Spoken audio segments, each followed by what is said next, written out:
Can I get a pen? You're listening to the Podcast Detroit Network. Visit www.podcastdetroit.com for more information. The greatest pay-per-view WWE will ever put on is not going to happen this weekend, but we do have stomping grounds to look forward to. We're going to make our pro wrestling scorecard picks with that. Rohit Raju from Impact Wrestling is going to call in, plus huge announcement shortly after the show starts. And ladies and gentlemen, it's our fucking third birthday. What's up? We're going to break all of this down and more this week as we break the ring down.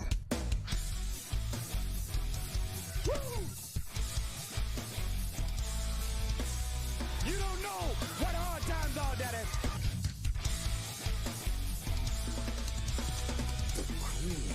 Rise to the top, oh yeah. Austin 316 says I just whipped your ass. You just made the list.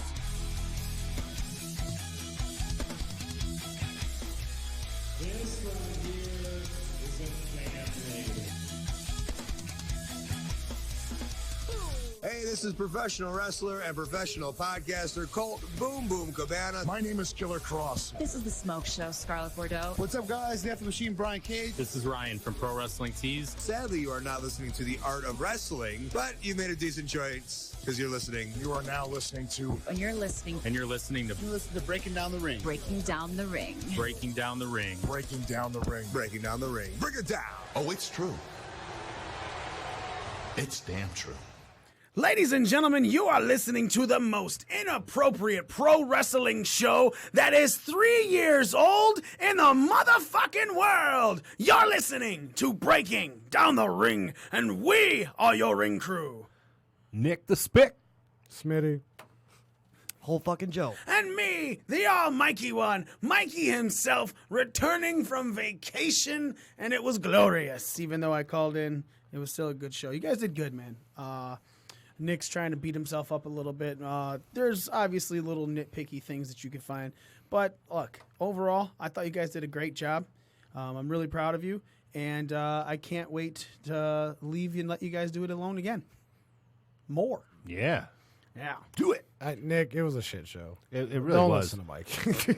No, I thought it was good. You guys got outside of sidecast that happened no matter what. You know what I'm saying? Like you covered the topics. Nick sent me a fucking breakdown of everything that he wanted to cover, and everything was covered. I don't think you guys really missed anything at all. Hashtag Smitty's Meats. Yeah, you know. Now, we promised that we teased a big announcement to kick off this show, and there's actually two things. First thing I want to talk about is something that we at Breaking Down the Ring have been trying to knock out for a long time. And we finally did. I discussed it with a friend of mine a month and a half ago, and officially as of the other day, we received a check, and Breaking Down the Ring now has a full sponsor for the rest of 2019. And we want to say, up, bitches? Bam! we want to say a special shout out to Chala Legal Group. You guys can go to chalalegal.com/workshops for what? I'll tell you out there. Okay. I don't want to bury another sponsor for us.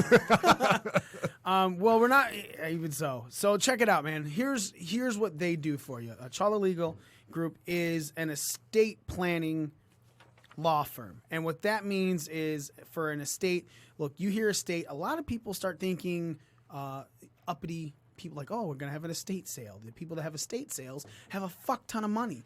Not true.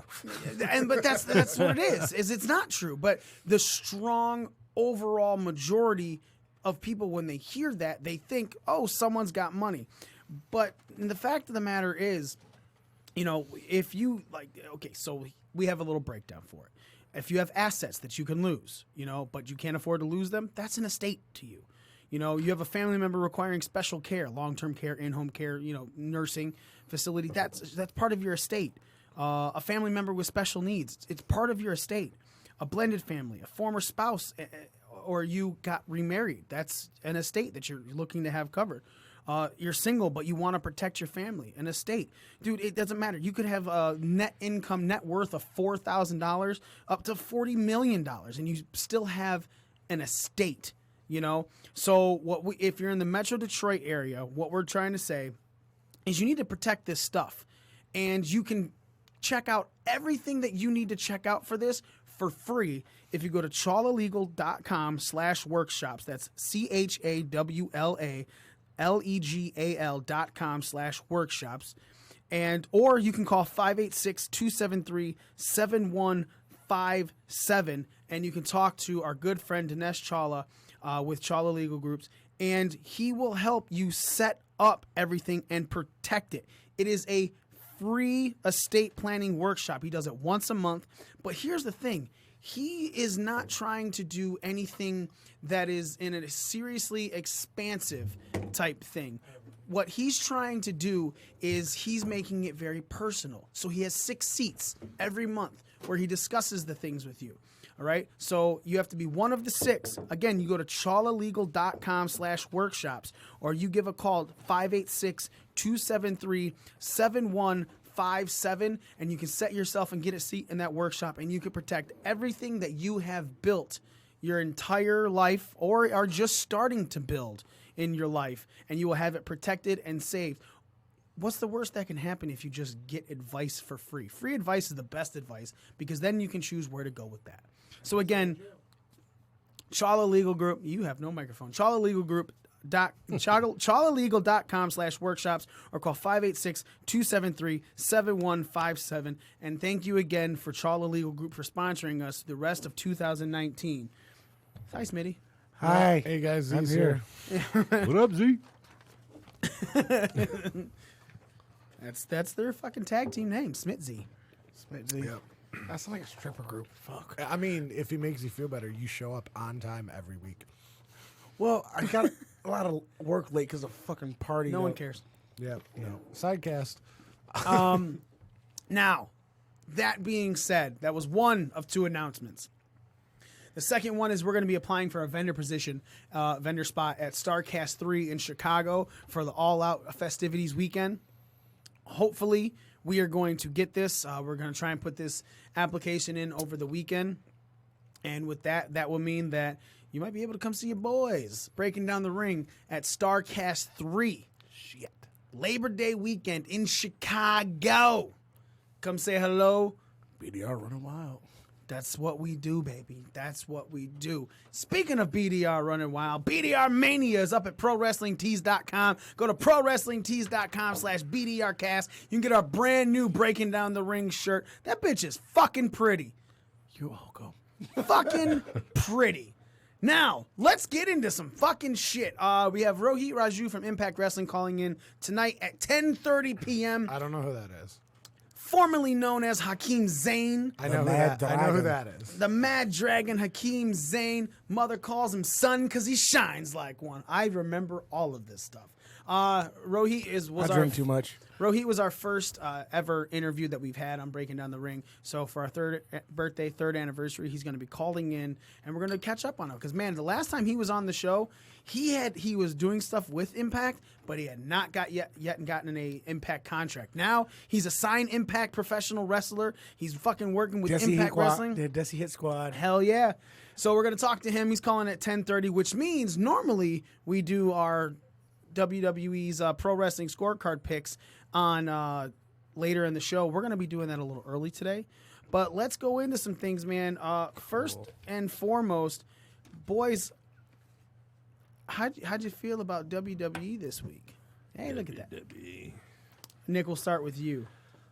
With the whole build-up for SmackDown, from Raw, SmackDown going into Stomping Grounds, how did you feel? Did WWE hit the ball? Did they miss the ball? Did they hit a grounder? The singles, double? It was a good bunt. Okay. They laid down a good bunt. Good bunt. Got the first. Raw was the first half of Raw was pretty solid. I was fine with it. You know. I feel the same way. Yeah. good action from the beginning. I didn't mind Seth beating the fuck out of people with a chair. You didn't. I didn't either. Yet. And then it kind of became like you had brought up in the chat. You know, it felt like he was being a dick. No. So I disagree. to a point, but other than that, I got a little bit bored towards the end with SmackDown. I felt it got a little repetitive because they were doing the same fucking matches, not necessarily the same people, same type of matches and same shit from Raw. They had a 2 out of 3 fall tag match.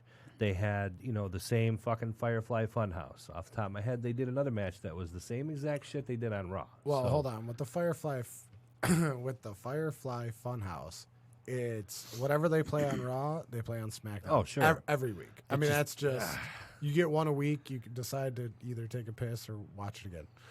Yeah, I don't know. I just Smitty, you were saying what?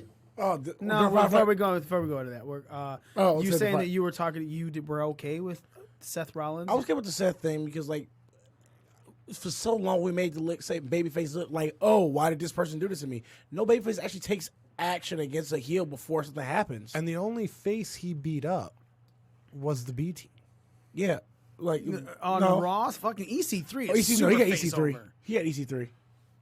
Okay, so I didn't watch all of Raw, so I can't really. And that was good. Him beating the shit out of EC3, and then what they did with him. No, with the New Day. after, So what they did with the New Day. That shit was hilarious. But now, in the chat, you made the case about him doing almost like him doing too many heel things to be a face. But at the same time, he's making sure that nobody's going to work with Corbin. So it doesn't matter who he beats up. It doesn't make him a heel just because he's taking out everybody. He's making his own insurance policy. Okay, so it doesn't make him a heel, but so when Baron Corbin retaliates, how's Corbin the bad guy? Corbin was the one beat up first. Seth has said it himself. Brock made him this paranoid. So he's just going around beating people with a fucking chair, right? Now, then the heel that he's going after, he's trying to stop everything against, hits him back. Doesn't that automatically make the bad guy kind of good because he didn't attack first? Everything Baron Corbin has done has been stuff in the ring and talk. Yeah. Seth is the one coming at him with a weapon. No, didn't Baron beat him up last week with a chair? No. No, nobody got beat up last week. It was all talk Baron last did week. something to him. It was the end of the week. It was the end of the night when Seth came out with the chair against Sami Zayn. Yeah, and then it was continued into Raw and SmackDown this week. So last week Seth beat up Sammy and Kevin, and that was the end shot of Raw last week. Yeah. Baron barely escaped Seth last week. Whatever. He's doing what he's got to do.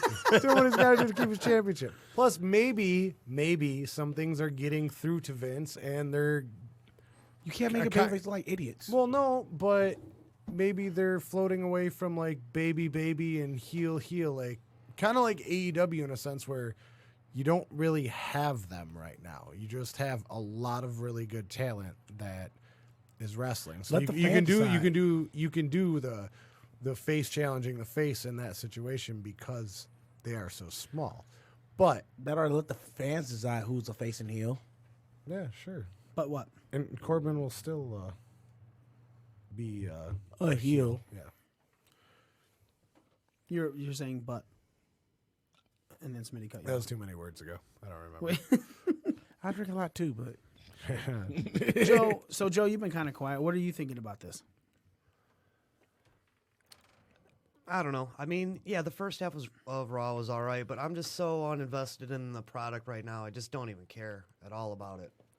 Like, that's where I'm at. I find it hard even for it to grab my attention without getting distracted, actually. So I'm really not even invested in these shows, to be honest with you. Sounds like a lot like someone we used to know. Actually, I saw her like 2 days ago. It was mad. I actually saw that person 2 days ago at the grocery store. Oh, it's our third anniversary, too. I can't flare my nostrils like that. I actually asked her to call in. So... Oh, no, I saw her at the grocery store. So, anyway, now moving on with the Shane McMahon stuff. Shane McMahon's obviously being heavily featured. Smitty's automatically sighing like it's the worst fucking thing in the world. But Shane McMahon is being featured and getting guys who the fans want to be featured more featured. That's the only revival. upside. Okay, what do you mean only upside? That's what you want, right? The You only- want to see the revival do better and be treated like a better tag team and win tag team championships. You want to see Drew McIntyre look strong. You got Elias, who also the fans wanted to see with a bit of a push. He's giving these people a push. No, he's getting them television time, not Which- a push. He's not really pushing Elias. He's getting him television Elias time. just happens to be reaping the benefits of a decent spot. Okay, so he's getting so isn't television time what these people deserve? I think they deserve television time. Like they're not getting a proper push. They're just getting TV time. That's it. It isn't TV time like where you a push to an extent, and then you get the audience behind you or against you, and then you get further. Okay, outside of seeing Drew McIntyre on TV, how do you feel about Drew McIntyre's character right now? I don't mind it at all. Drew McIntyre's character is the same character he's been since he came back in NXT. He's a 6'4" No, he's not. ass kicker who's an asshole. No, he's a 6'4" ass kicker who's an asshole, but that was his NXT character. And he's been on the main roster. He's been bodyguard. That's all he's been. With Ziggler, with the whole faction. Why does that matter? We know that McIntyre's more than that.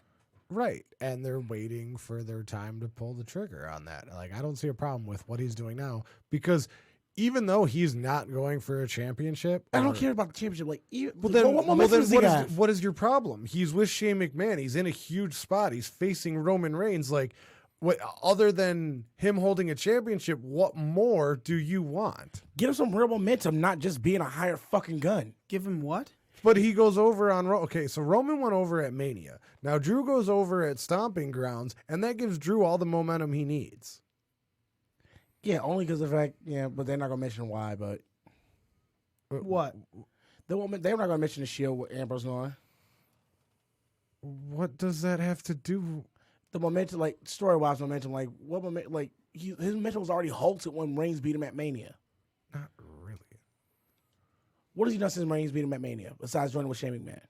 I mean, he's been beating everybody up, and it looks believable. Has he been winning matches? Has he been? I don't even think he's had too many matches, but all the matches he's been in, he's kicked somebody's fucking head off. So, I don't see your point. I don't see the momentum. Like the way I look at momentum is like, just not being on TV doesn't give you the momentum. I mean, beating Roman Reigns would give you some momentum, right? So come Sunday, he beats Roman Reigns, and then it's off to the races. And as far as if you don't want to see him with the championship, what the fuck does momentum have to do with anything? Momentum helps you build a character. Helps build the character. No, it helps build you for a championship run. But what momentum does he have? That's what he's saying. They're trying to build his momentum. Let's say I don't think his momentum was killed when he lost to Roman Reigns at WrestleMania. Because for his momentum to be killed, that would mean people don't believe in him. They don't think that he can win matches. But he's gone through to win matches. And on top of winning matches, he's looked like a badass. He lost to a guy who came back, who was being built up as WWE Superman because he had cancer, right?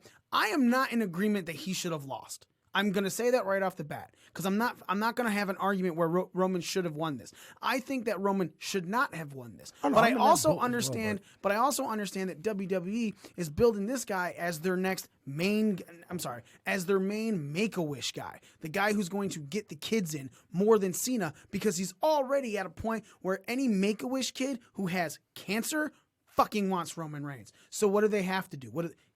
Honestly, what do they have to do? They have to make it look like I came back, I won, and now he can lose stuff. He's lost to Shane McMahon. Granted, it's Shane fucking McMahon and just about anybody. Saudi Arabia should have nobody cared about. But it doesn't fucking matter. He lost a match. But the loss to Shane McMahon also goes along with the storyline they're portraying right now, so I don't mind it. And that's the thing, is you can argue that this is killing people, but one, it's consistency. It's consistency that we have complained about in WWE. So when they're giving you consistency, you can't bitch. Because just because it's something you don't like, well, you're not supposed to like it. Shane McMahon's the bad guy. Drew McIntyre's the bad guy right now. And they're still looking strong. And they're still on TV. They're still getting a push. They're still getting reactions. They're on both fucking shows. Dude. They're getting a whole bunch of TV time.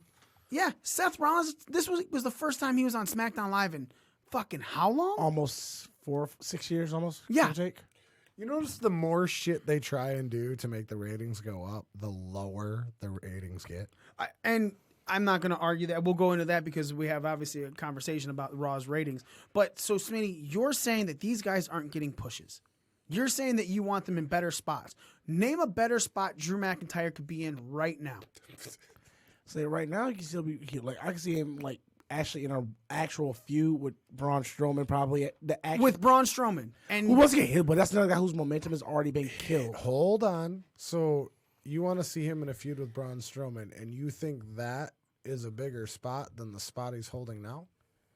Once if you give him No, a not series once of again. matches, No. Once if you give him a series of matches that actually gives them both momentum. But then you're gonna bitch because he wrestles the same guy 800 times. How does that build momentum? Well, I don't bitch about guys wrestling the same guy over and over. I really don't.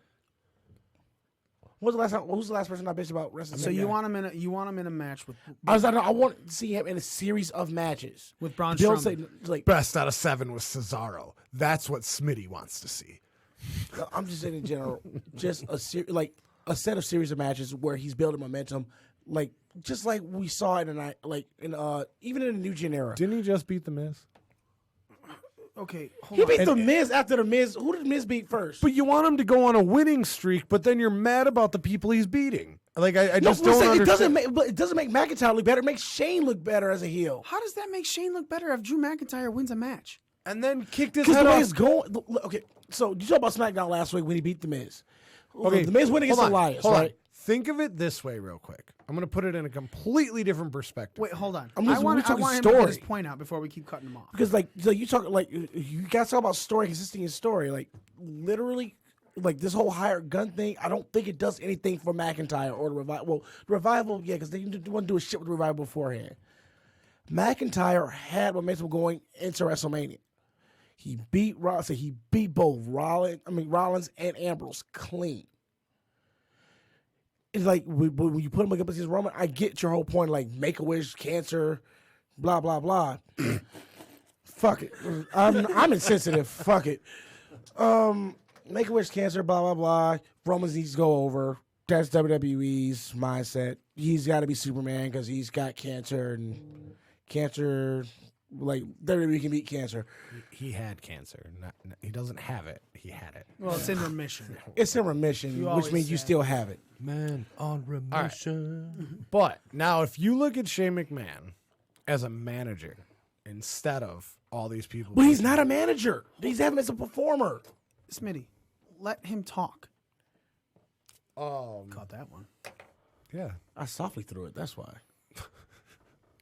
But if you look at Shane like a manager, don't look at him like Shane McMahon. Just think of him as because in the early days when Bobby Heenan was a manager, Bobby Heenan used to do a one-off match too, like Shane does every once in a while.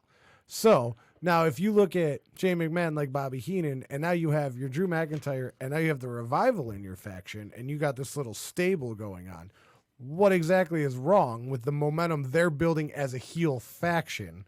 As opposed to how Drew McIntyre is being betrayed on his own. Who cares? If the faction is heel, he'll be a heel. But they're not really building it as a faction. Yep. How are they not? Everything is done is to make Shane look good. He really doesn't see what's going on. So with, let me get a faction is a group, right? So what would you call McIntyre, Elias, the Revival, and Shane McMahon? What would you call with the that? Main Street Posse? The Main Street Posse were a stable that were protecting McMahon. I'm done with this conversation. Let's move on. It's the Main Street Posse 2.0. He just compared all those guys to Pete Gas and Joey know. Apps. Joey Apps. You're saying this, so that you're honestly feeling this is the Mean Street Posse 2.0. You're not thinking that's wrong in any way, shape, or form. That's how you're looking at Drew McIntyre, Elias, and the Revival right now. No, not as talent, but in their position. In their position. So you're saying the only thing they're doing is to do stuff to help Shane. Yes. Okay, the guy who makes the matches and putting everyone forward and still giving them match time and them looking strong over it, because it's not like Shane's even getting that involved in these matches. He's on the outside, but he's not that involved in the matches where he's causing a whole bunch of shit. It's like I'm seeing a Main Street Posse all over again. Just like this whole Brock thing, which I said what the money was going to happen with the Money in the Bank. What do you mean? What was going to happen? I'm not even going to go into your sidecast right now. So, no. Stop. Okay, sorry. I was about to If you want to be a child, you can go outside.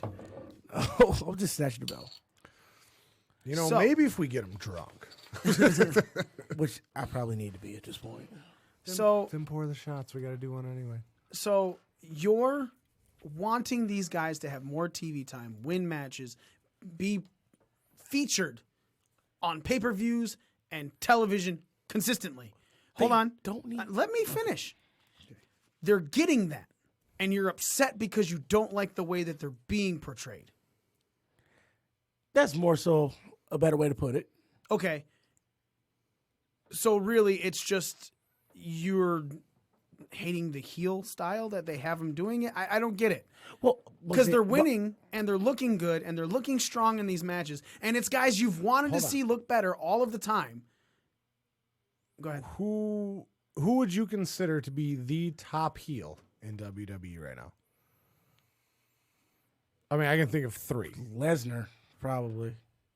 I would go with McIntyre and Cammy. I would say Lesnar's probably the best. Lesnar and Heyman are your biggest heel in WWE right now. I call bullshit on when that they're one. when they're there. Who's your top consistent heel? The last time someone booed Lesnar was when he won the fucking Money in the Bank. And then he started with the boombox, and people were fucking loving Lesnar again. So I can't even say Lesnar's a heel. I'm saying Lesnar's an attraction. That's way different. And to be honest, the only thing people bitched about was not seeing Brock Lesnar. So when he started showing up every week, people loved it. Now he's going to complain that he hasn't been there the last 2 weeks. Yeah. Well, no, I already said after the Saudi Arabia show he wasn't going to show up anyway. I said that. Yeah, but Heyman's there, and it's still putting. It's the same thing with any Money in the Bank. The difference is the guy is not a regular featured performer, and he's not holding a title hostage. It's the fucking perfect Money in the Bank situation. Yep. It's fucking amazing. There's nothing wrong with what they're doing. And as long as you show him and or Heyman, you'll always believe that this could be the night. Mm-hmm. It's actually great storytelling by not even telling a story. But see, the real thing that Smitty doesn't want to admit is he just wants to bitch about WWE. That's all he wants to do. He doesn't want to find stuff that he likes. No, I do find things that I like in because you WWE. can be outside of the New Day. And if you bring up stuff that where it's in a good way for these guys, he's shitting on it. We're saying, hey, you want these performers featured. They're featured. They're winning matches. They're in matches in some of the top storylines. Yeah, but this. No, okay, then it's not. Then you're looking for something to bitch about. No, because I say the most entertaining thing in WWE television right now has been the 24/7 title, Firefly Funhouse have been the 2 most entertaining things within WWE. You just said it's a pee break. The Firefly Funhouse. I didn't. I said watching the second time is a pee okay. break. I was that. All right. I thought you were talking about that. I was like, no, the 2 best things within the WWE was within the WWE, the 24/7 championship storyline, and Firefly Funhouse. I don't know. I kind of like the little thing they're doing with Shane. Is it? I don't even think the 24/7. I think the 24/7 title is the most entertaining thing. Yes. I do not think it's the best thing about Raw or SmackDown. I don't think it's. I think the Shane thing's really refreshing, like, to finally get a faction or stable from the last time I stopped watching. That's more than 3 fucking guys. Mm-hmm. It's fucking 3 guys everywhere you go. I mean, it's nice to see that kind of power and having guys like you said, the Revival, Shane McMahon, and then fucking Elias, who doesn't jive really with any of these guys, but he does, and it works. And it's got his first fucking title in WWE twice. Oh, twice, yeah.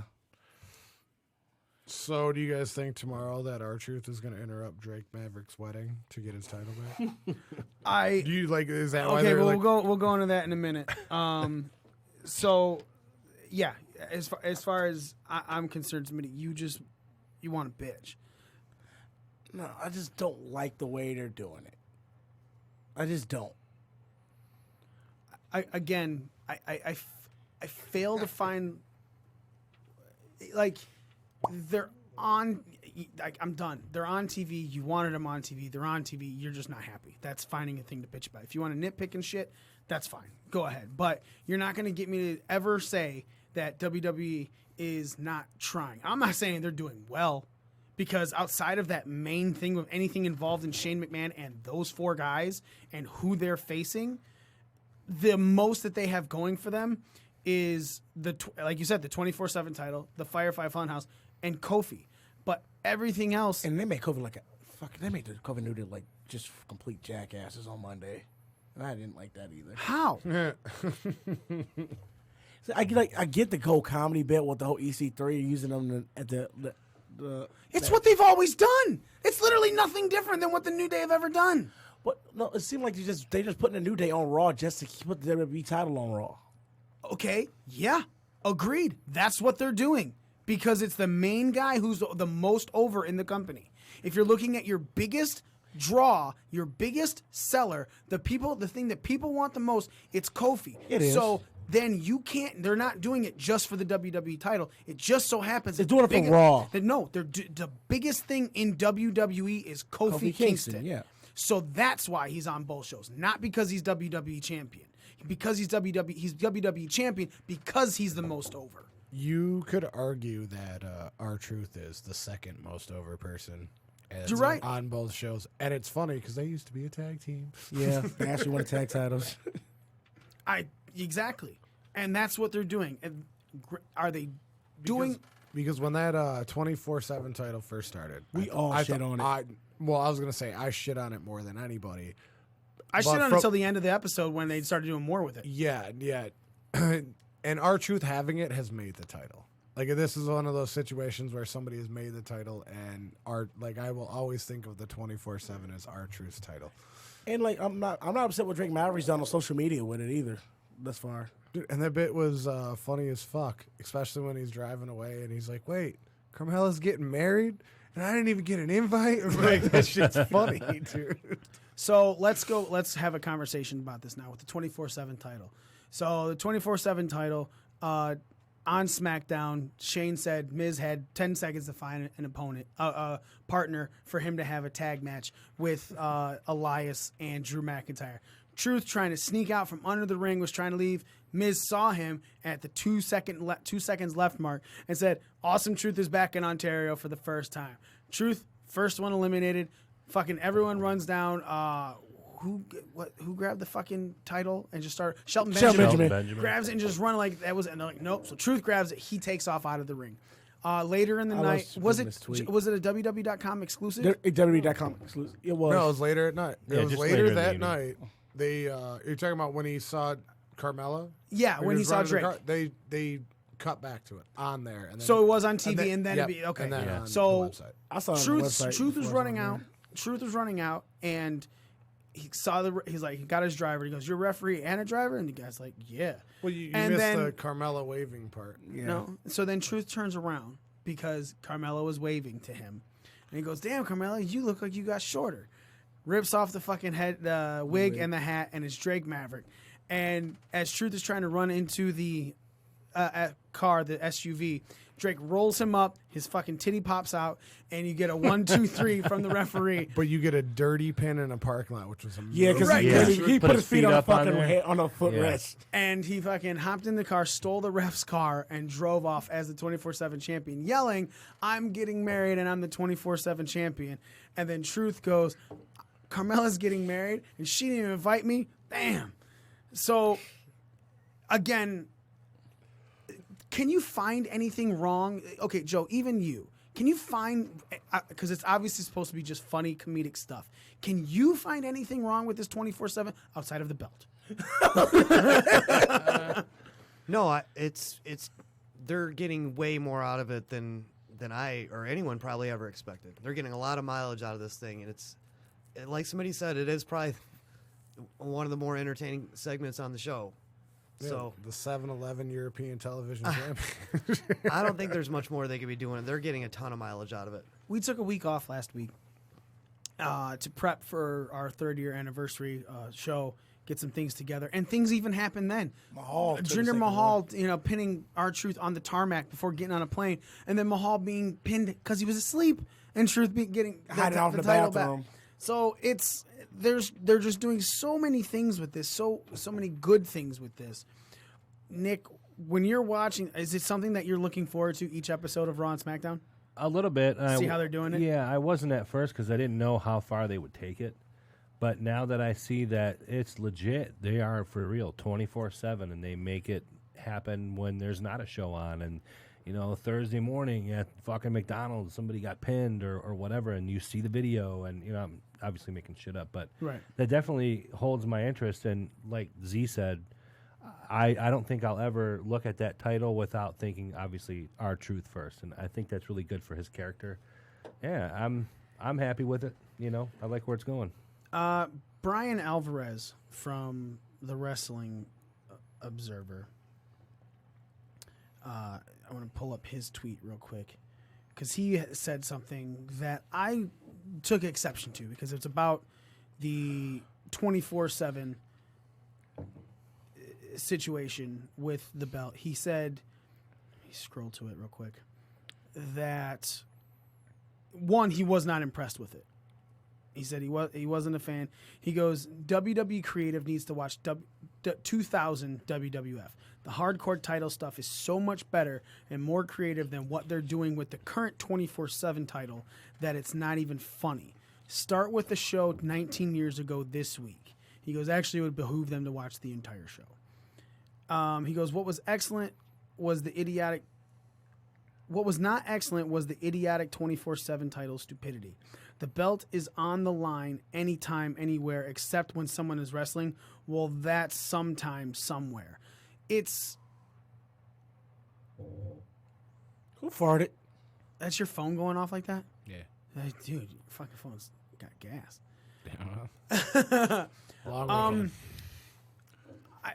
I feel like that's just like trying.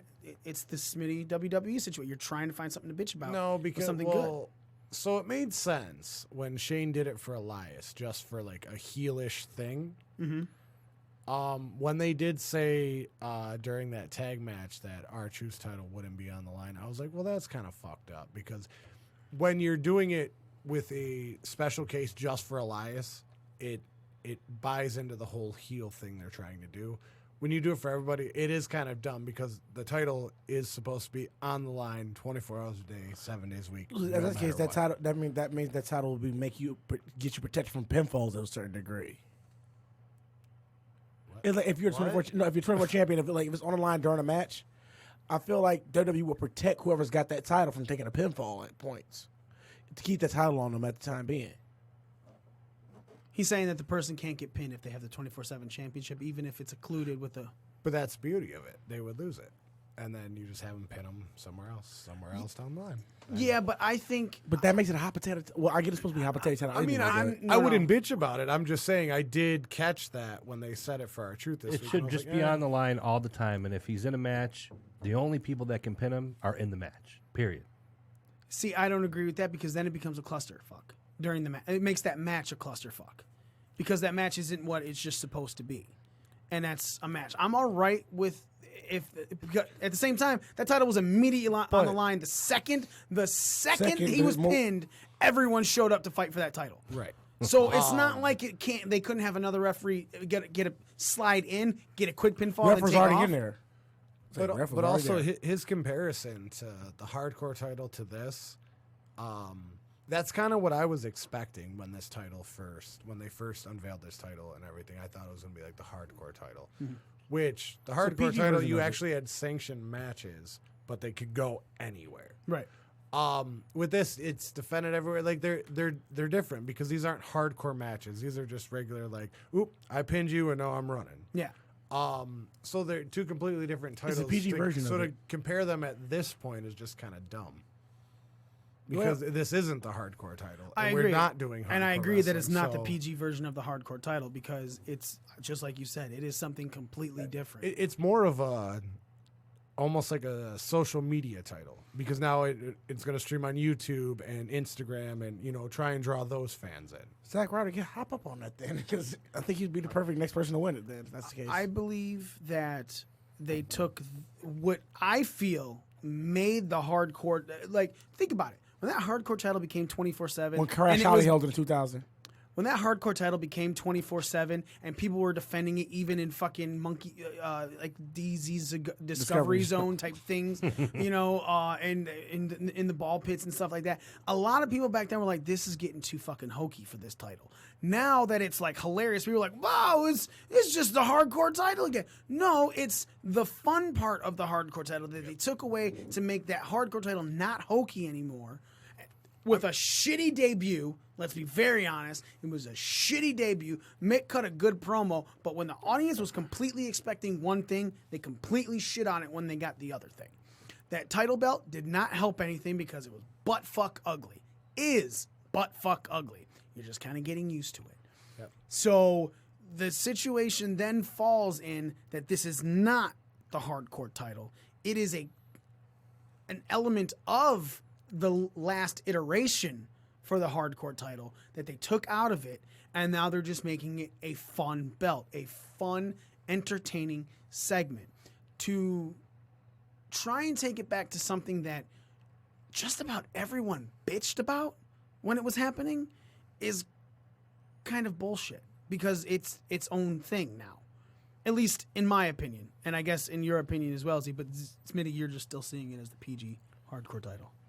It's not exactly hardcore, but like I'm thinking about Crash Holly's run with it in 2000 still, and that's why I'm saying PG hardcore title was like that was Crash's hardcore title run when in 2000. Like, I'm gonna defend his belt 24/7. Blah blah blah. The hardcore title is basically him, dude.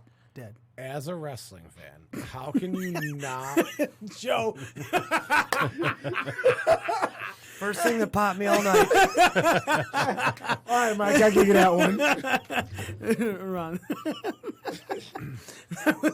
Happy Juneteenth, motherfuckers. Just fucking Joe. Just.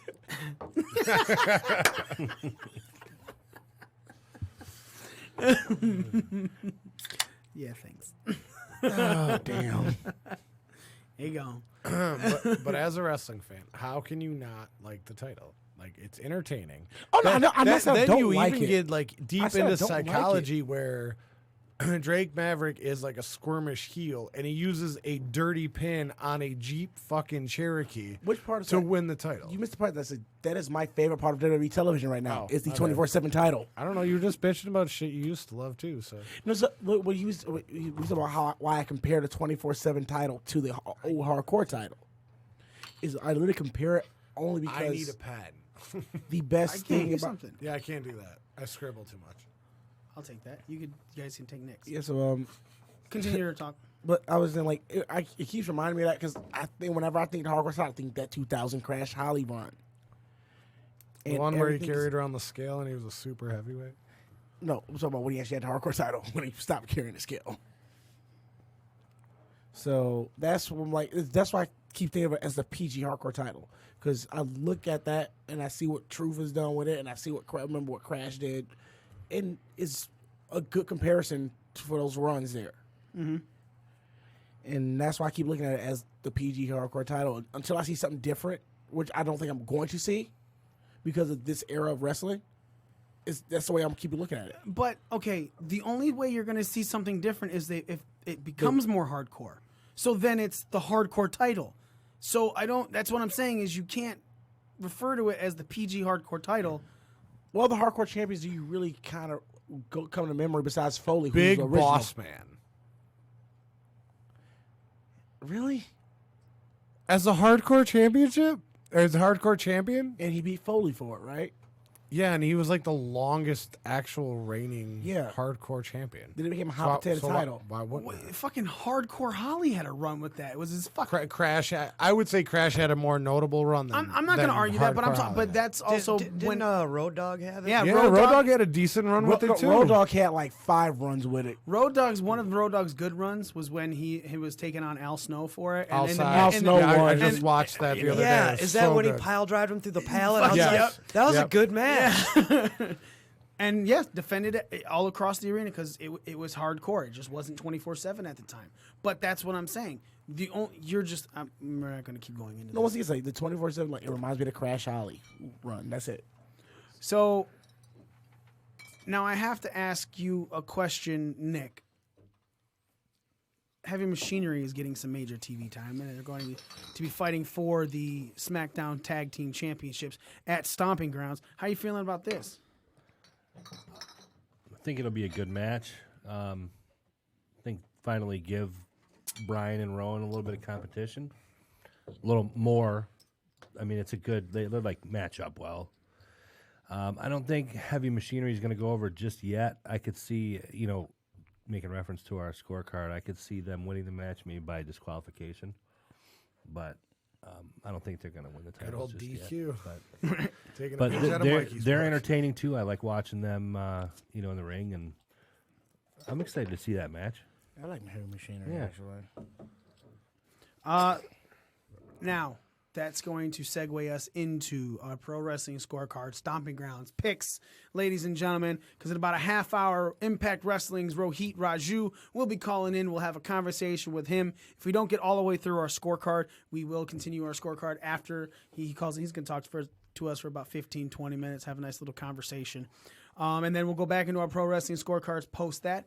If not, man, we'll probably just wrap the show up after the interview and have a good 30-year anniversary. But I do want to get a shot in for this right now. So if someone could pour the shots for us before we start this, we will definitely get going and have... the town drunk does it. Well, the town drunk isn't drunk, and he needs to be. I would like to point out that you should not want to be a town drunk at all, because that was back in the day when, lynching. Happy June. It's Juneteenth, you son of a bitch. I learned how to tie one in school last week, so I'll show you sometime, okay? One of my favorite bands is Slipknot. Is y'all doing this on Juneteenth, really? We do this every fucking day. We're not segregating it just because it's a fucking special day for you. With that being said, I want to segue into the Smitty's summer clearout sale for Smitty's Meats.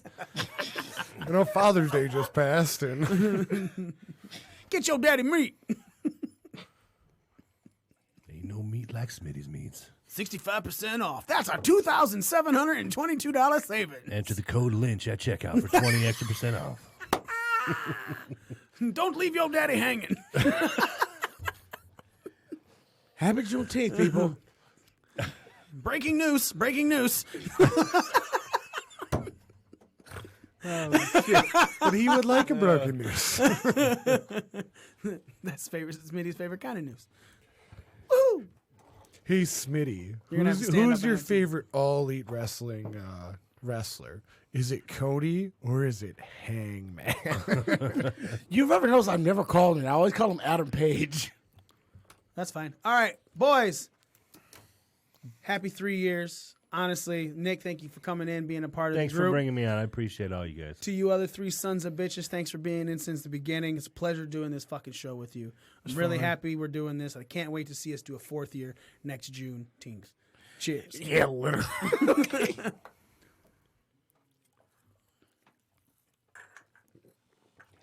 That was What's the IPA one? delicious. I know which one it was. I saw the bottle. You poured the bottle. How did you not know? Because I looked at the back of the bottle the whole time. Oh, I wanted to be surprised. you want what? I wanted to be surprised at what I was drinking. I just knew it was some type of Jameson Cass makes. That's it. Oh, Interesting. you're interesting. Thank you. Just kidding. All right. Well, fuck you too. So, bitch. ladies and gentlemen, you can go to ProWrestlingScorecards.com. That's ProWrestlingScorecards.com. PROWRESTLINGSCORECARDS.com. Damn. Get You your people retarded, can't own read. motherfucking scorecard so you can keep up with every WWE pay-per-view. Look, Stomping Grounds is not going to be a fucking be-all, end-all show of the year. It's not going to be no double or nothing. It sure as shit ain't going to be no all-out. As a matter of fact, they're just going to try and kick some ass, and Drew McIntyre is going to take your name. Literally what he fucking said. No. That's what he said. He goes, I'm Roman. I'm going to kick your ass and take your name. And I'm like, kick what? So your you're ass going to be again. Drewman McIntyre? Drewman Reigns-entire? It's gonna be the Roman McIntyre. Vince's head would explode. it's gonna be the best show since With jizz. Great Balls of Fire Oh, maybe better. Is it going to be better than Taboo Tuesday? or Cyber Sunday. The funny thing is, we shit on Great Balls of Fire, but it was a decent pay-per-view. Who cares? Really, what was the card? It was his favorite. I just fucking hit the camera. I apologize, everybody. I mean, like, we talked. I remember the show after. Like, we were like, oh, we shit on this, but it was actually decent. So, a few matches to go along with. Obviously, Nick, you are still our current fucking champion. You going last again, sucker? Fuck yeah. Fuck yeah, he is. Which means the first match, Z is going to kick off, and then we're going to have Joe, then we're going to have Smitty, and then me, and then back and around Z, Smitty, Joe, me. Blah, blah, blah, blah, blah, blah, blah. It's the other dude in Heavy Z, Joe, Machinery's Smitty, name. me. What? What is the other dude in Heavy Machinery's name? Just Tucker Knight and Otis. Tucker. Yeah, Tucker, that one. They removed their last names, even though Otis was the big dozer. Yeah. Like that's so. Yeah, he was Dozovich. So Otis Dozovich, and there was a Tucker Knight. It's so stupid. Yeah, when they got rid of their last names, I was like, but it's Dozier. And that Dude, and Dozier is That's where fucking Her Machine yeah. came from. Yeah. Not to psych, but they changed that Bugenhagen dude's name in NXT too. Like that guy, Yeah. like All the the crowd name used to changes. chant his name. And, Bugenhagen, yeah. like that guy was over. And part of what made He him never been over, a jobber. but part of what made him over was the crowd chanting his name, and they changed. Bugenhagen. Yeah, dude, Yeah. and they changed the motherfucker's name. Like why? You know whose name they should have changed and they fucking didn't? EC3. That motherfucker should have got a name change. As long as it wasn't Tyler Bateman again. Well, they got some random ass questions on here this time. I would like to point out that the one for... Sorry for the sidecast, boys. It's fine. The I'm one done. for New Day and Kevin Owens, the extra on there, that's my call. And the minute, so like is the minutes during the match until the caterpillar is Yeah. done, and then Francesca is how many times he goes doom. Just Doom. Nope, just Doom. Right. Yeah, So it'd be each three. Doom, yeah, each Doom is considered. Any note out of Francesca. Yeah, pretty much. is wow. considered. Yeah. Okay. See, thank you. Because fucking Daniel sends me I do this fucking music. thing to fucking do, right? He goes to do the So proofreading. now you got to do Daniel's work for No, him. I'm just So now he proofreading. can't beat us, and you have to do it. For That's why he can't beat us. I have So the in other inside words, edge. what it Hold says- on. okay. So he texts me. He sends me the photo and I look over it and I realize that aerial moves was used as an extra 4 times. Right? It was in the New Day and versus Kevin Owens and Sami Zayn match. It was in the Cruiserweight match, the Samoa Joe Ricochet match, and Kofi and Dolph and match. clearly the Alexa Bliss match, because that has a random ass question too.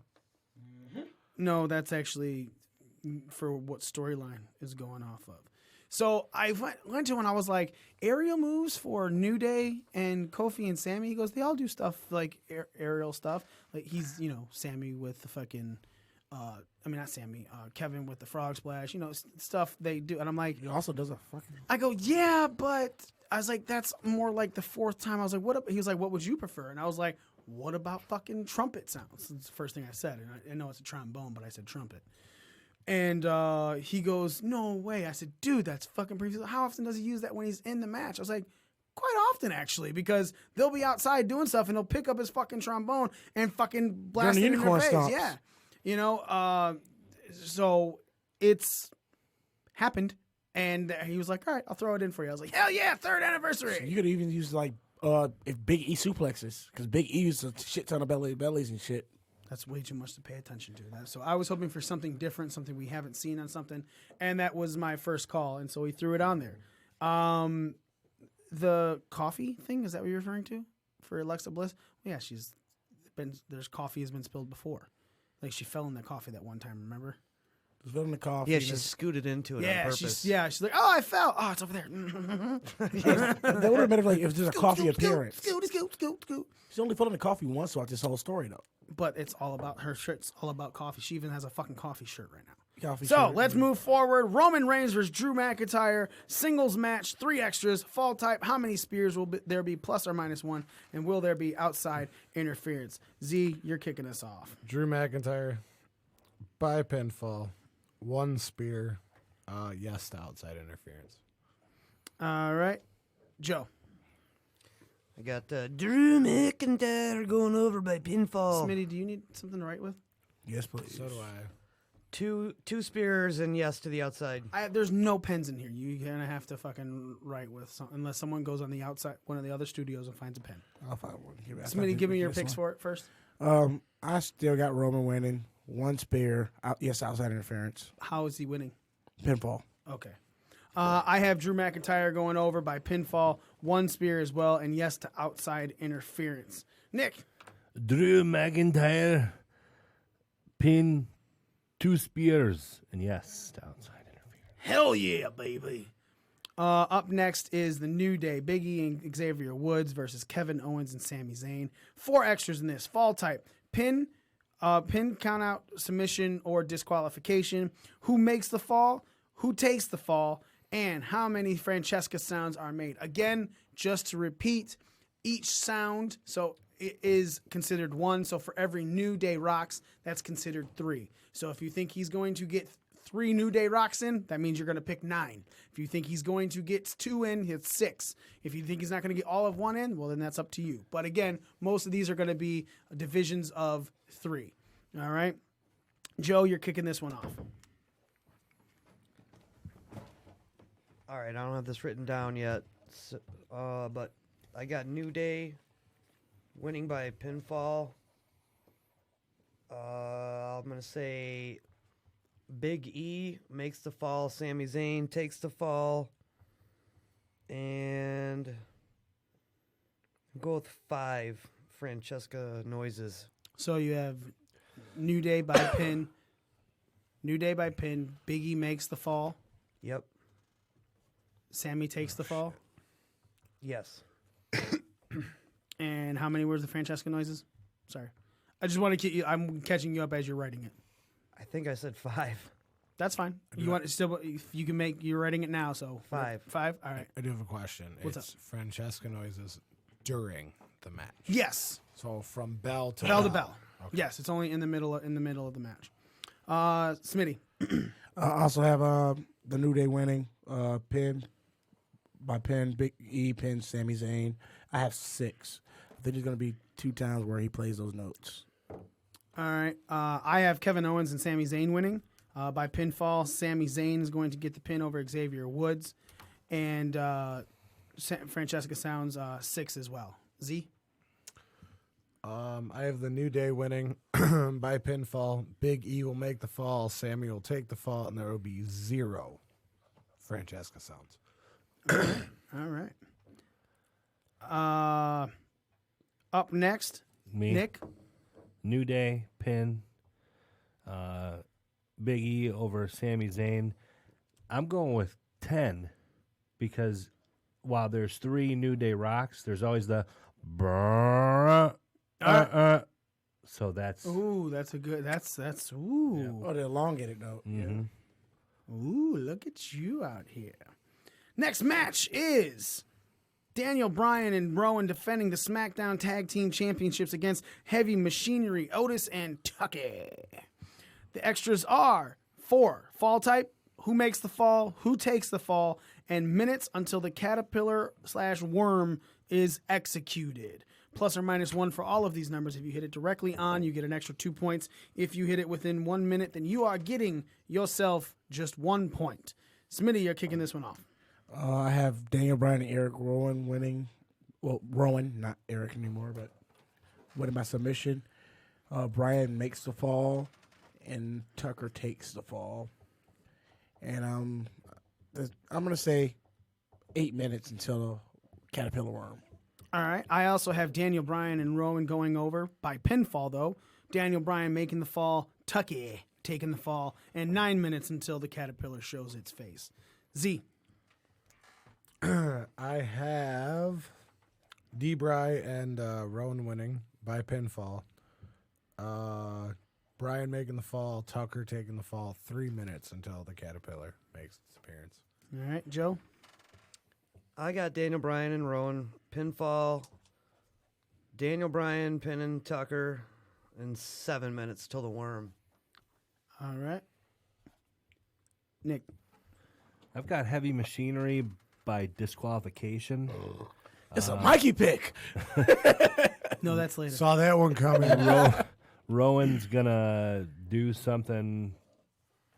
So he'll be the one taking the fall. The person who gets DQ'd Would is take the one fall. would take the fall. Yep. So that would be Rowan. Okay. Who would I put for making the fall? Then I had. You can just write anyone. I put Tucker. Yeah. Yeah. And then 8 minutes to the worm. All right.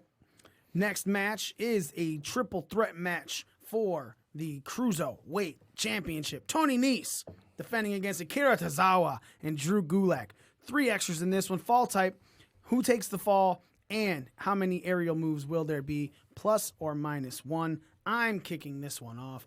I actually have Drew Gulak going over, winning the Cruiserweight Championship by submission against Tozawa, who's going to take the submission, and 8 will be the number of aerial moves. Z. I have Tony Nese by pinfall. Tozawa will take the fall with 9 aerial moves. All right. Joe. I got Tony Nese winning by pinfall. Akira Tozawa will take the fall with 7 aerial moves. All right. Smitty. I also have Tony Nese winning by pinfall. He pins Akira Tozawa. I said 9 aerial moves. All right. Nick. I've got Nice, Pin, Tozawa, and 9 aerial moves. You got a Nese? I do. I also have one. I got a niece. He's not fucking special. Did you drink because of a niece? He likes Neses. Smitty did. I just drank because I like to drink. Well, yeah, Smitty threw the cheers up and everything. Well, everybody's glass are up. That's why I did it. Not mine. So not everybody. Everybody's almost done my eye shot at that point because I'm multitasking. You take a lot of eye shots. Yeah, I don't bet you do. I said the same thing. Hey, man, I ate a lot of pussy, man. Sometimes it squirts. Yeah, that's not it. It's mostly just pee. You Right. know that, right? He's only watched it on porno, so don't worry about it. Right. You've never actually made a woman squirt. Next match. Would you like to see the video? Enter the code SQUIRT for an extra 20. Tutorial I watched on You YouTube gotta one have sex time. with a woman for her to make a woman squirt. Dudes squirt all the time all over his face, though. Up next, the United States Championship Fucking match. Marcus mouth. Samoa Joe, and your defender isn't even here. He should be. We asked him to come in, but I thought it was calling in or something. I did not do that. 3 Samoa years Joe in the defending. making, and Smitty still sucks dick. Samoa Joe defending against Ricochet. 3 extras. Fall type, match time, plus or minus 1 minute. And how many aerial moves will there be? Z, you're kicking this one off. I got Joe by submission, 17-minute match time with 7 aerial moves. All right, Joe. I got the high-flying Irishman, Rick O'Shea, taking the title off Joe. I will love that, but I don't think that's By pinfall, match time 14 minutes, 11 aerial moves. All right, Smitty. I have Joe winning by submission. 14 minutes, 8 aerial moves. All right. I have Samoa Joe also winning by submission. 13 minutes and 7 aerial moves. Nicka. Joe. Whoa. Well, shit just got serious. All right. It's Juneteenth, Pinky. I need you to calm down. Samoa Joe submission, 13 minutes and Niner. Niner. Did I hear a niner Are in you there? calling from a Oh, walkie-talkie? from a walkie-talkie? D. All right. Next motherfucking match is the SmackDown Women's Championship match. Bayley defending against Alexa Bliss with Nikki Cross. 4 extras, fall type. How many near falls will there be? Will there be any outside interference? And will any coffee be spilled? Yes or no? Joe, you're kicking this one off. Shit, this is one of 2 matches that I don't have anything written down for. Well, you write it down as you're going, brother. Well, the fall type will be pin. Ooh, that's not what I have. All right, I'm gonna go with Bayley to retain. Okay. Pinfall. 7 near falls. Yes to outside interference. No to coffee. No coffee. Smitty. I have Bayley retaining by pinfall, 4 near falls. Yes, outside interference. Actually, no. How about this? I got Bliss winning by DQ. You stole my pick. Yes, outside interference. No to coffee. How many near falls? 4. I have Bliss winning by DQ. 3 near falls. Yes, outside interference. No to coffee. I have But I thought about Z? this leads into something. I have else. Bailey winning by pinfall, 4 near falls, yes to outside interference, yes to coffee. All right. I've got the same thing, but no coffee. Say it again. Say it all out. Bailey Pinfall, 4 near falls, yes to interference, and no coffee. No coffee. Up next is the Becky Lynch defense of her Raw Women's Championship against Lacey Evans. 3 extras, fall type, match time ±1. And will Lacey Evans have an entrance promo? Smitty, you're kicking this one off. I have the man winning by pinfall. Give him 10 minutes. And yes to a entrance promo. I also have Becky Lynch winning, but by submission, 9 minutes for the match time, but no to a Lacey Evans entrance promo. Z.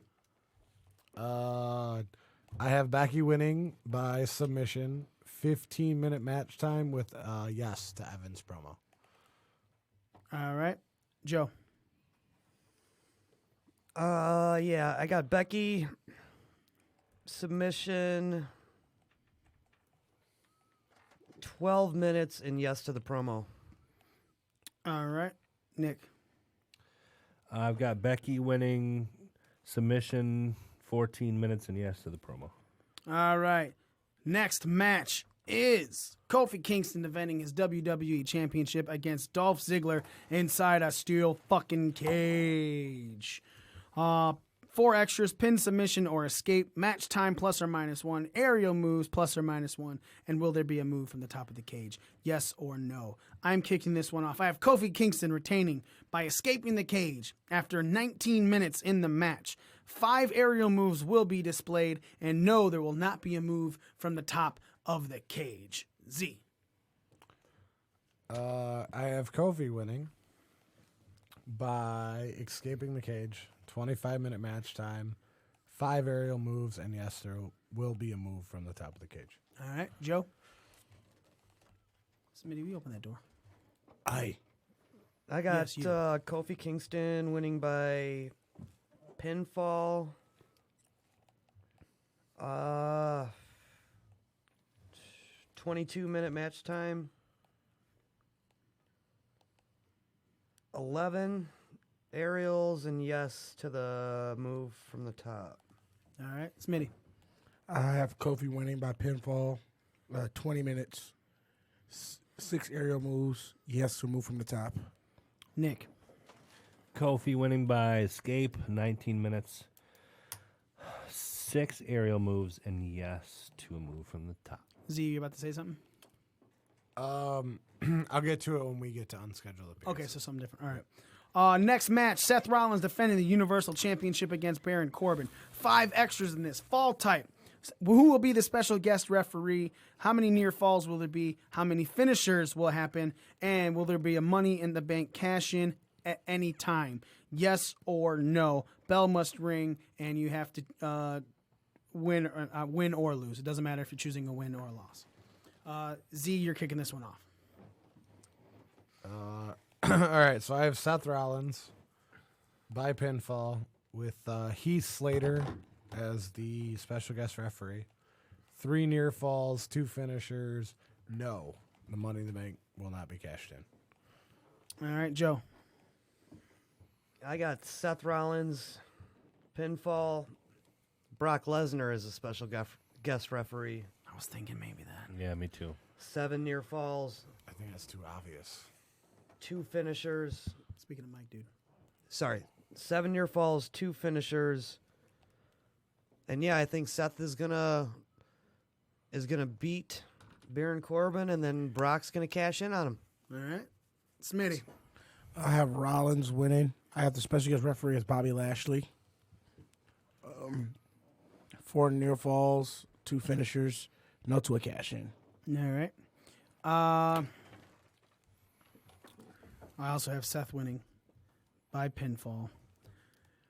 The special guest referee is the only thing that's been throwing me off in this whole fucking match. Everything else I pretty much know. That was a good one. I think that's the only reason that's the only reason that Heath came in to Shane's office and was like, hey, man, I need a raise. I got kids, blah, blah, blah. So Corbin's going to dip in on that and be like. I mean, yeah, it's a good reason. But I think Lashley makes a lot of sense. So I think I'm going to go with Lashley. Near falls, I'm going to have it at 6. Finishers, I'm going to... Again, so let's recite which finishers we're talking about right here. And we're just talking curb stomp and end of days. I just read the extras on this. I just saw it. The Francesca thing. Count of individual Francesca sounds. Example, New Day Rocks playing would count as 3, added at the request of Mikey from BDR Cast. Always read the fine print. Right. I'm changing my near falls to 5. Okay. Finishers, I'm going to go with 2. And Money in the Bank cash in, no. Nick. Seth, pin. I had Brock. I crossed him out, but then I put him back. I do like that Lashley pick, but I'm going to stick with Brock. While it is obvious, I think it makes a good story. 6 near falls, 3 finishers, yes to a Money in the Bank cash in. All right. Up next are the unscheduled appearances. Joe, you're leading this one off. Z, you have a question. Yeah. Before we start. No, Shane McMahon does not count. Nope, that wasn't mine. What about Paul Heyman? He's a manager. No, he's an advocate. No, he doesn't count. Fuck. No, wait. Yeah, he does count. Yeah, because he's not an authority figure. Manager. He's a manager or valet. No managers or valet. Listed on the card. So, like, Nikki Cross is a manager valet. Oh, listed on the card. That's always been. Oh, yeah. Then, yeah. Yeah, okay. so yes, Heyman counts. Solid. Now, Shane McMahon does not count because he's technically an authority figure. Yeah. Joe, you're leading this off. Shit, that. I want to change something now. Go for it. Okay. I'm gonna. Okay. Oh. Gives me more time to think. Give you more motherfucking time. Breaking down the ring. All right. Is what we do. Ladies and gentlemen, you are listening to Breaking Down the Ring, and on the line we have the man formerly known as Hakeem Zayn, currently known as Impact Wrestling motherfucking superstar Rohit Raju. Welcome back to the show, my friend. It is so good to be back on the show. Welcome, How are you motherfucker. people doing today? We're doing good, man. Not as good as you. So last time you were on the show, we were talking about how you were just getting started at Impact. You were hoping to get a contract from the boys up there, as they're doing a lot of stuff out of Canada now, when they were originally down in Florida.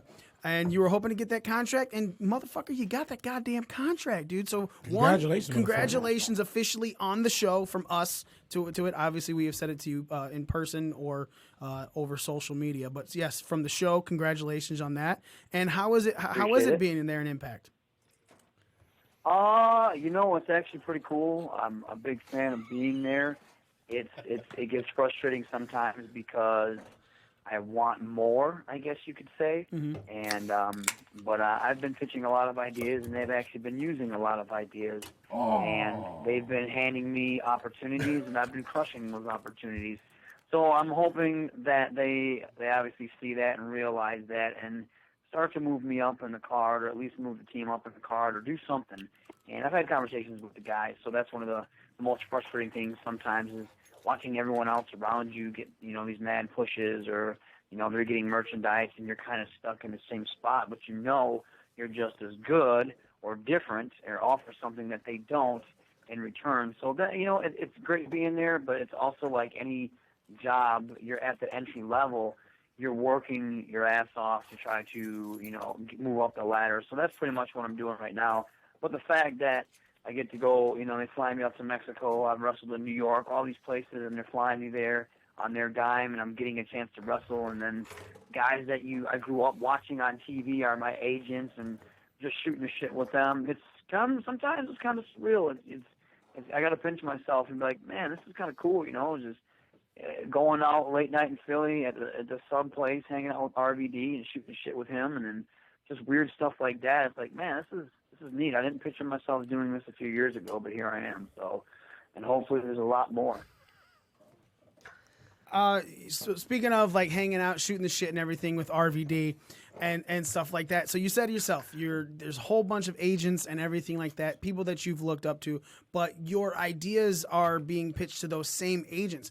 You say they're being receptive to it, not just how they're being receptive to it, but what type of things are they saying to you in the reception, because obviously it's cool to have your ideas looked at, but when someone that you've seen, that you've grown up with, that you've idolized, or you've seen things, or you've taken some ideas from, it's way different to hear words that they say of encouragement to you. Is there something specifically that has stuck out most from one of these agents that you have just like, holy shit, he said this to me, and I just feel so damn proud of it? You try not to have. You always try to keep that level head and not like have those mark out moments. But I had a spot in. I did something. It was myself and Raj against Fala and Scarlett, and we had this match and we were putting it together, and I put like a lot of it together, and I think Petey was our agent for that, and he was really cool and he put some tweaks on it. And then I had this one spot where I throw Raj, because she does this like stink face thing, and I throw Raj out of the ring. I'm like, yeah, do me. And then I close my eyes, and then I end up being Fala. But the way we did it, like everyone in the back popped, and everyone was like, oh man, that was great. And like people that never usually don't give you compliments were like, man, that whole spot was awesome, yada yada yada. And then when I had my match, Lance Storm was like, I want to recreate that, and he was talking to me, putting that over big time. And I was always a fan of Lance Storm, always a fan of, if I can be serious for a minute, Right. that I loved his WCW run. And, of course, his ring work speaks for itself. So listening to him put me over in that aspect, saying, yeah, that was the best thing part of the match. That's what everyone's going to remember. You had a moment. That's pretty cool. You try not to let it, oh, hey, Lance Storm said that to me. That's awesome. You try not to be like that. But at the end of the day, I do take that as, man, that's actually pretty sweet that he enjoyed that. He enjoyed something that I did. He enjoyed something that was, kind of my idea. And it's pretty cool to have that be acknowledged from someone, to me, who I respect and think is great. Always been a great worker, and can probably still be, if he went out in the ring, could be a better worker than half the guys out there. Right. So Impact has been through a lot of changes since you have been there. When you first got on, they were in the Paramount Network, and now they went to wow, it completely just slipped my mind. Isn't it the Outdoor Network? No, it wasn't the Pursuit Channel. Pursuit. And they're also, though, they're on Twitch, and that was one of the huge things that they were pushing. Is if you have an internet connection, you have Impact Wrestling, and it's obviously on every Friday night on Twitch. How is that as far as a performer? How is that as far as a performer to see all of those different transitions to being on a internet show, kind of, to an extent, that is completely live? Because that's even something that's not happening in WWE, because their NXT shows are all taped. You know what I'm saying? So when they're putting on some of the things on Twitch, so how is that for you as a performer? I think it's a smart idea. I still think you need a strong TV channel. Mm-hmm. I do believe that, but I think having Twitch as an alternative is really great, because everyone's on the internet. And Twitch comes with what you get on your PS4. You can have it on your computer. You can have it on your phone. So you can have it. People just need to be able to realize that they already have it in the palm of their hand. They just have to download it, and it's free. The only thing I think it really hurts is the older demographic, people that might be 35 and older, that aren't so hip to the internet, that don't have a PS4, and barely know how to work their smartphone. That's the type of people, maybe a lot of old school wrestling fans that still want to watch wrestling, but they want to do it when they're flicking through channels. And sometimes that may hurt as well, because people will be like, oh, what's this, wrestling's on? Let me stop and watch it. There's plenty of times I'd hear people like, yeah, I was flicking through channels when we were on Pop TV, and they're like, yeah, I saw you on TV. That was pretty cool. And so Twitch is something you have to go and pursue and seek and know about it, whereas having a strong TV channel is something that people can come across. So I think that might be one of the strengths and weaknesses right there. However, streaming stuff is super popular nowadays. I do think they're headed in the right direction. Having the Pursuit channel, people still watch it on that if they have that channel. And we try to hammer it home that, yes, if you have the internet, you can have access to Impact. And that hopefully people realize that. And it's not hard. It's not hard to get Twitch. Download it, look up the Impact channel, and boom, there you go. So one of your current runs right now is with the Deaners. in Impact Wrestling. The Desi Hit Squad are taking on the Deaners. But obviously, you've known one of the Deaners for quite a long time. How is it like working with? Is there a comfort level there? Do you feel like these matches are some of the better matches that you've been able to put on Impact, or is it something where you're just sitting back going, "This is just fucking cool"?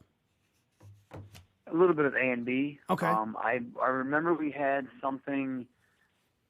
They had something planned for us, but it wasn't really long. And I'm like, well, you guys aren't doing anything. We're not doing anything. So I remember Jimmy Jacobs was walking through the hall, and I said, hey, why don't we do this with us? And you'll see some stuff that happens, like a lot of stuff in the next few weeks. I would just pitch to him. And I was sending him idea after idea after idea, and the guys would get together and we would brainstorm because we're like, let's make it into a feud. And if you look at it, it's very old school. You know, you have two teams that are character teams, and you have these wild, loudmouth, hillbilly rednecks, and then you have these pompous jerk, classy Indian guys. And it's such a great clash of styles. You know, Gama, he always has his fresh curtains on, his fresh gear. You know, we come out in like silks and stuff like that, and we're just a bunch of jerks. And then these guys are just loud, obnoxious. So it just works. And I enjoy doing it because I think it makes for good TV, and I think it makes for something different, almost like a throwback to the old school. And of course, you know, I've known Cody for quite some time, but it's Jake, and the fact that I get to have my first big feud is with him. That's awesome to me. I really have been trying to push for a singles match for us. Whether it happens, I don't know. But that's what I've been trying to push for. And just because, not only because I think we tear it up on TV, but it's a big deal for him and I. We had a singles match in Ring of Honor together. Of course, like you said, we've grown up together. So that's mainly one of the big things. And there is a comfort level there. And I do think the matches that we've had, it's easier to showcase with them because they are easier to work with in some sense because they trust us and they believe in us, just like we trust and believe in them. And both teams are working towards the same goal. That's getting ourselves over, getting each other over, and showing that we're not just like enhancement talent guys, but we can go. And being able to be in the ring with those guys, it's a give and take, rather than just like, okay, you're here just to make this guy look good type stuff. So, yeah, it works out both ways, both personal and professional for me. Which is awesome. Obviously, we've been trying to get fucking Cousin Jake on the show for quite a bit. He's just, you know, he's just always elusive. He's blowing me off, man. No, I'm just kidding. But speaking of the guy that did pull some strings and get you on the show with us the first time, our own Orlando Christopher.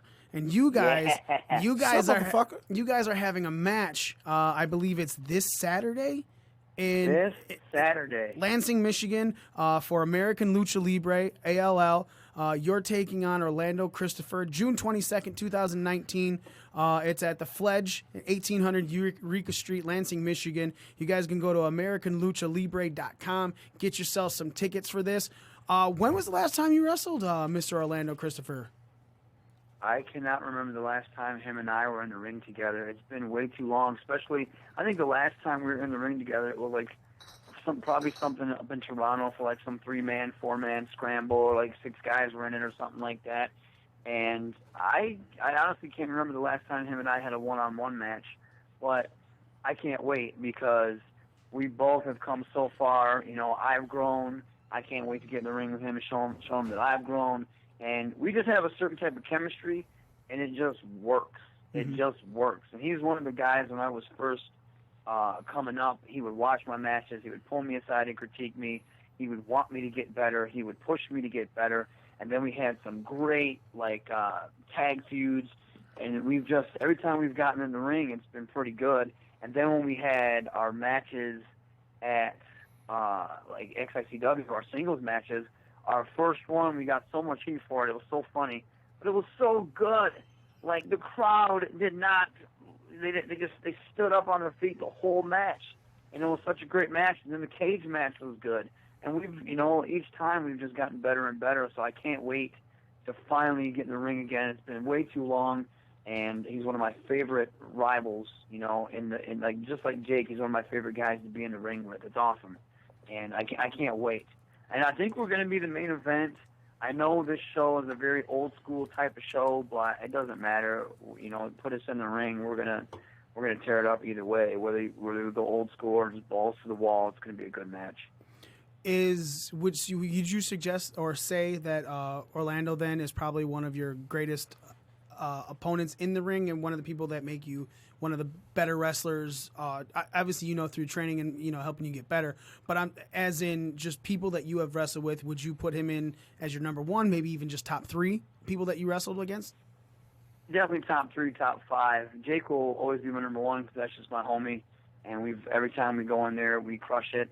But Orlando, he's definitely top 5, just because number 1, he's always, even to this day, you know, he knows he can tell me, hey man, this was good, this was bad, and I'll listen to him because I appreciate his critiques and I appreciate his skill that much. Like, nothing changes, and nothing will change when we meet each other on Saturday. I know he's going to go in there 100%, and I'm going to go in there 100%, and I'll ask him afterwards, hey, what you think? Did you like it? Yay, nay, stuff like that. And he's going to be real with me, you know, and we'll both, I think we're on that level where we can both tell each other the same stuff, but I'll always listen to what he has to say because I think he has a smart mind for the business, and he can go in the ring. Even though he damn near kills himself, I saw him take a superplex off a freaking ladder. Onto the boards. No canvas, no ropes. Jesus Christ, man. God damn it. Last time I talked to him, I'm pretty sure he told me he was hurting. And then I go on Instagram and I see him take that. I remember I think it was with Jake. I said, what the hell is he doing? Did you just see this shit? I said, God damn it, man. He ain't going to be there on Saturday. He's going to be fucked up. So, but no, man, that dude, he's impervious, man. He'll never die. Yeah, it's crazy, man. Every time that, you know, when we talked about any matches, it was like, Jesus, fuck, dude, you did that? Yeah. And then he'll post more stuff. He's like, yeah, thumbtacks suck. But it's him taking a fucking shot into thumbtacks. Like, yeah, well, they do suck because they're in your back like fucking crazy. Again, everyone, ALL, American Lucha Libre, at the Fledge, 1800 Eureka Street, Lansing, Michigan. You go to AmericanLuchaLibre.com. This Saturday, June 22nd, 2019, Hakeem Zayn is going to be taking on Orlando Christopher, formerly known as Hakeem Zayn, now Rohit Raju. Question, you said that he is, Orlando's just one of the guys that you can always talk to, that you appreciate his advice and his critique for. Is there anybody that you see coming up that talks to you, that asks you these type of questions, that you're able to be a kind of a mentor or a someone that just gives advice and critique to somebody else that we should be looking out for? Oh, yeah. My favorite guys right now, Alex Weir, who is phenomenal, just athletic, and once he starts putting his matches together, like, he's a legit martial artist. His kicks are so crisp. The dude, he reminds me, it's funny, when I first went to XI, there was a group of us. It was myself, Orlando, Mannix, Painkillers, TD. We were always going out there and trying to have the best matches, and we were going out there doing some of the craziest shit. I went back to XI not too long ago, and now it's this whole new wave of people that have, like, taken over that role. And now I'm, like, in the role of the Scarbonis, where I'm watching them and trying to put on stories, tell stories, and not kill myself. And this dude did a shooting star off of a balcony at the last XI show. I shared it in one of my tweets. Yeah. And I think the kid's amazing. He's a Michigan guy. There's also Nolan Edwards, who's another Michigan guy. He goes up to Can-Am and trains. He's so crisp in the ring. He has a great gimmick when he uses it. It's very reminiscent of kind of Finn Balor, but he doesn't really bite off Finn Balor. It's almost like Donovan Donhausen, his, like, kind of weird, creepy painted gimmick. Another guy that has come a long way and that's improved so much. Tommy Vendetta, the guy's been wrestling like for a cup of coffee, but he just he soaks up everything. He has no reason to be that good, how good he is. He's just so crisp in the ring already, and he's phenomenal to watch. And as soon as he gets, you know, more experience on his belt, there's not going to be stopping him. Then you have Karam, who's just some big jack dude. He reminds me of how Jake was, how people instantly gravitate towards him, how people want to be his friend, how people want to latch their claws in him because they see nothing but success, and he wants to learn and be good, and he's been coming off some really bad injuries, but he's always in the ring. He's always asking for critiques. He's always making the drives. So guys like that, to me, are the next big thing, and I want them to be the next big thing because they're all Michigan guys. Right. And for the longest time, you can ask Orlando, the Michigan guys get slept on a lot. It's finally about time, like Jake and I finally get out there, and then Aaron O'Rion's starting to get out there, and we're trying to get, we have such a great pool of talent here. It should have been recognized a long time ago, but it kind of gets overshadowed by like the Ohio guys a lot, and they're great too. I'm not saying that they shouldn't, but we should get some love. It's about time that we should get some love, and that spotlight should be on us and those guys as well. All right, Smitty has something he wants to say. I said, well, you said that Michigan guys get overshadowed by Ohio guys. They get overshadowed by Canadians as well, because like Michigan is so right there between Detroit. Well, Michigan's right there. My alcohol's starting to kick in. So yeah, say Michigan between Ohio, right there between Ohio and Canada. Michigan's there. Michigan between Ohio and Canada, and like there's so much legendary guys that come out of Canada at this point. So people, I think the wrestling people look like wrestling promoters like look toward Canada, and Ohio's got guys coming out of there. Like obviously within WWE, you got guys like Ziggler and the Miz, but then in Canada you've got the legends like you got the Hart you got the Hart family out of there. You got stop looking at me that way, Z. Hey, I'm sorry. Yeah, what you looking at? My alcohol's kicking in. My paranoia's kicking in. Now I'm getting Smitty. So I thought it was a question instead it was just a statement. Sorry. No, but I know where he's going. Nowadays, too, Canada still has Kenny Omega. tremendous athletes. Like Aiden Prince is another guy who I think you can put in the ring. I've seen him be in the ring with Austin Aries. I've seen him be in the ring with Pete Dunne. And he's delivered every single time. Look at Tarek. Look at Brent Banks. Half the Super Kick guys. But Tarek and Brent B, in my opinion, are amazing. Ethan Page, Josh Alexander. The only problem with nowadays for Canada, getting them over here, it's very strict because they need work visas. And so many of them get busted at the border where they don't even bother trying to come over here anymore. So it's kind of hit or miss when it comes to that. But I totally agree with you. For the longest time, the Jerichos, the Benoits, the Harts, like Teddy Harts, all those guys were overshadowing everybody for a hot second there. Speaking of Canadians, how is it working with Don Callis and Scott D'Amore?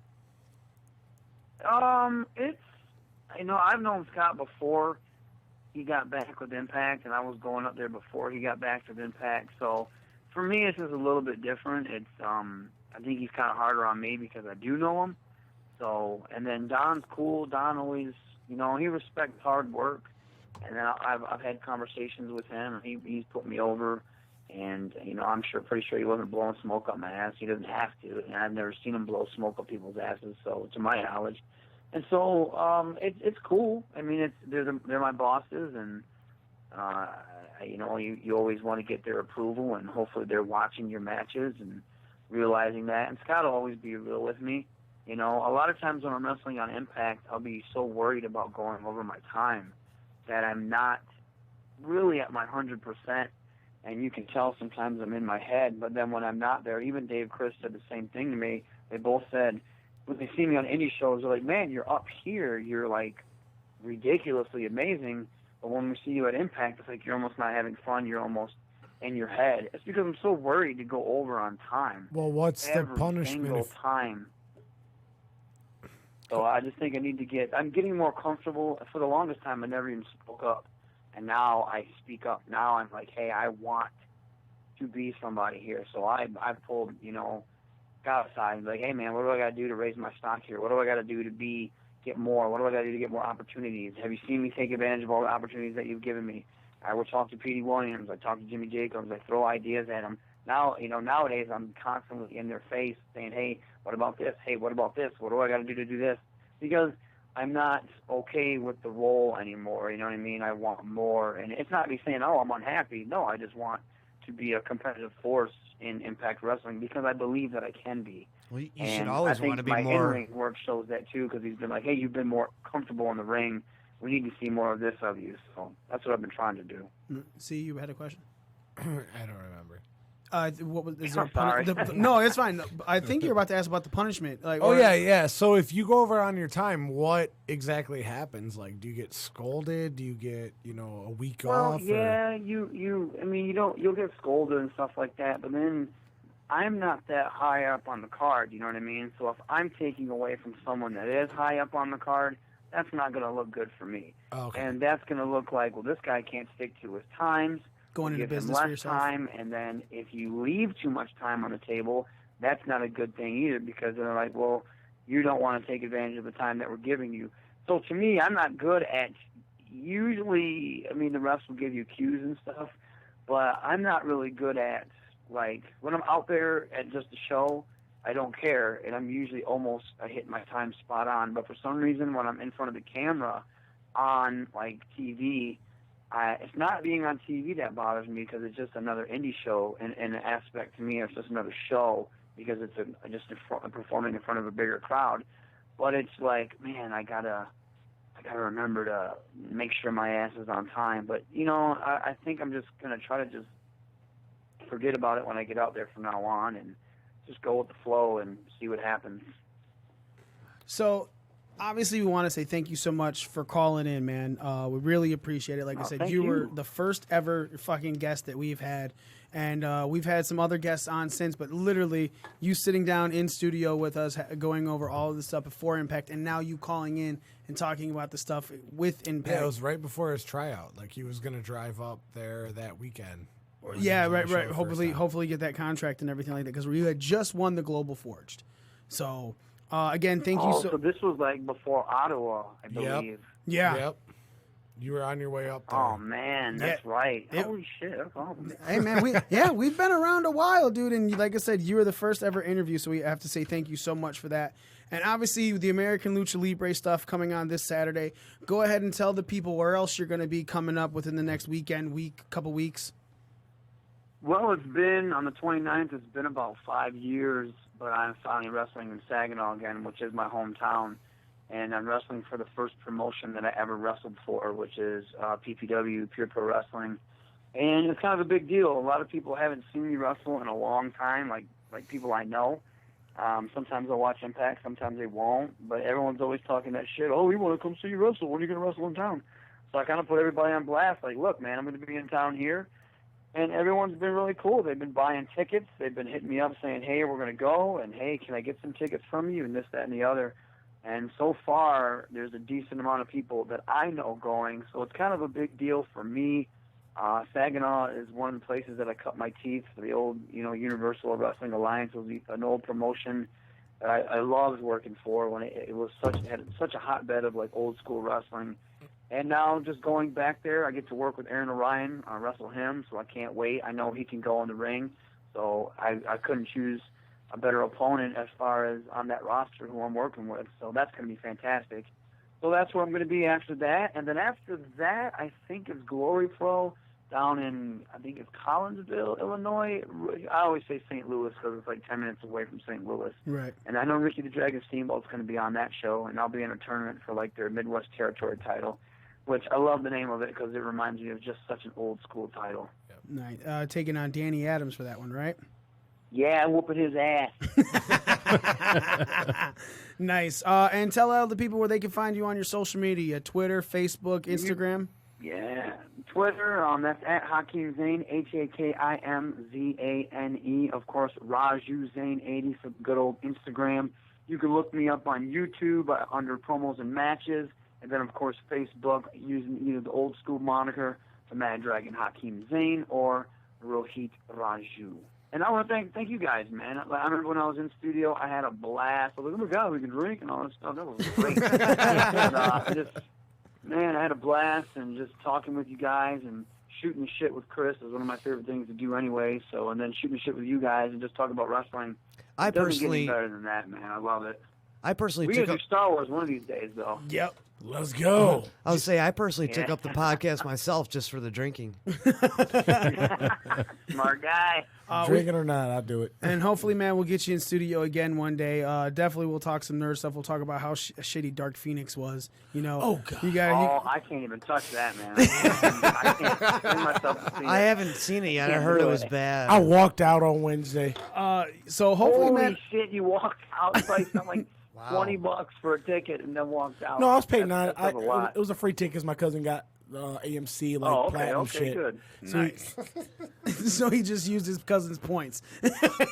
No, he had the AMC A Plus. You get like 3 free tickets per week. Yeah. So yeah, man, we definitely want to get you in studio again. Hopefully, sometime in the near future. Probably once you shortly after you get one of your first championships up there in Impact. Hopefully, you get a tag team title Jesus or some Christ, other run, hopefully. man. It's look, dude, you're fucking putting in the work.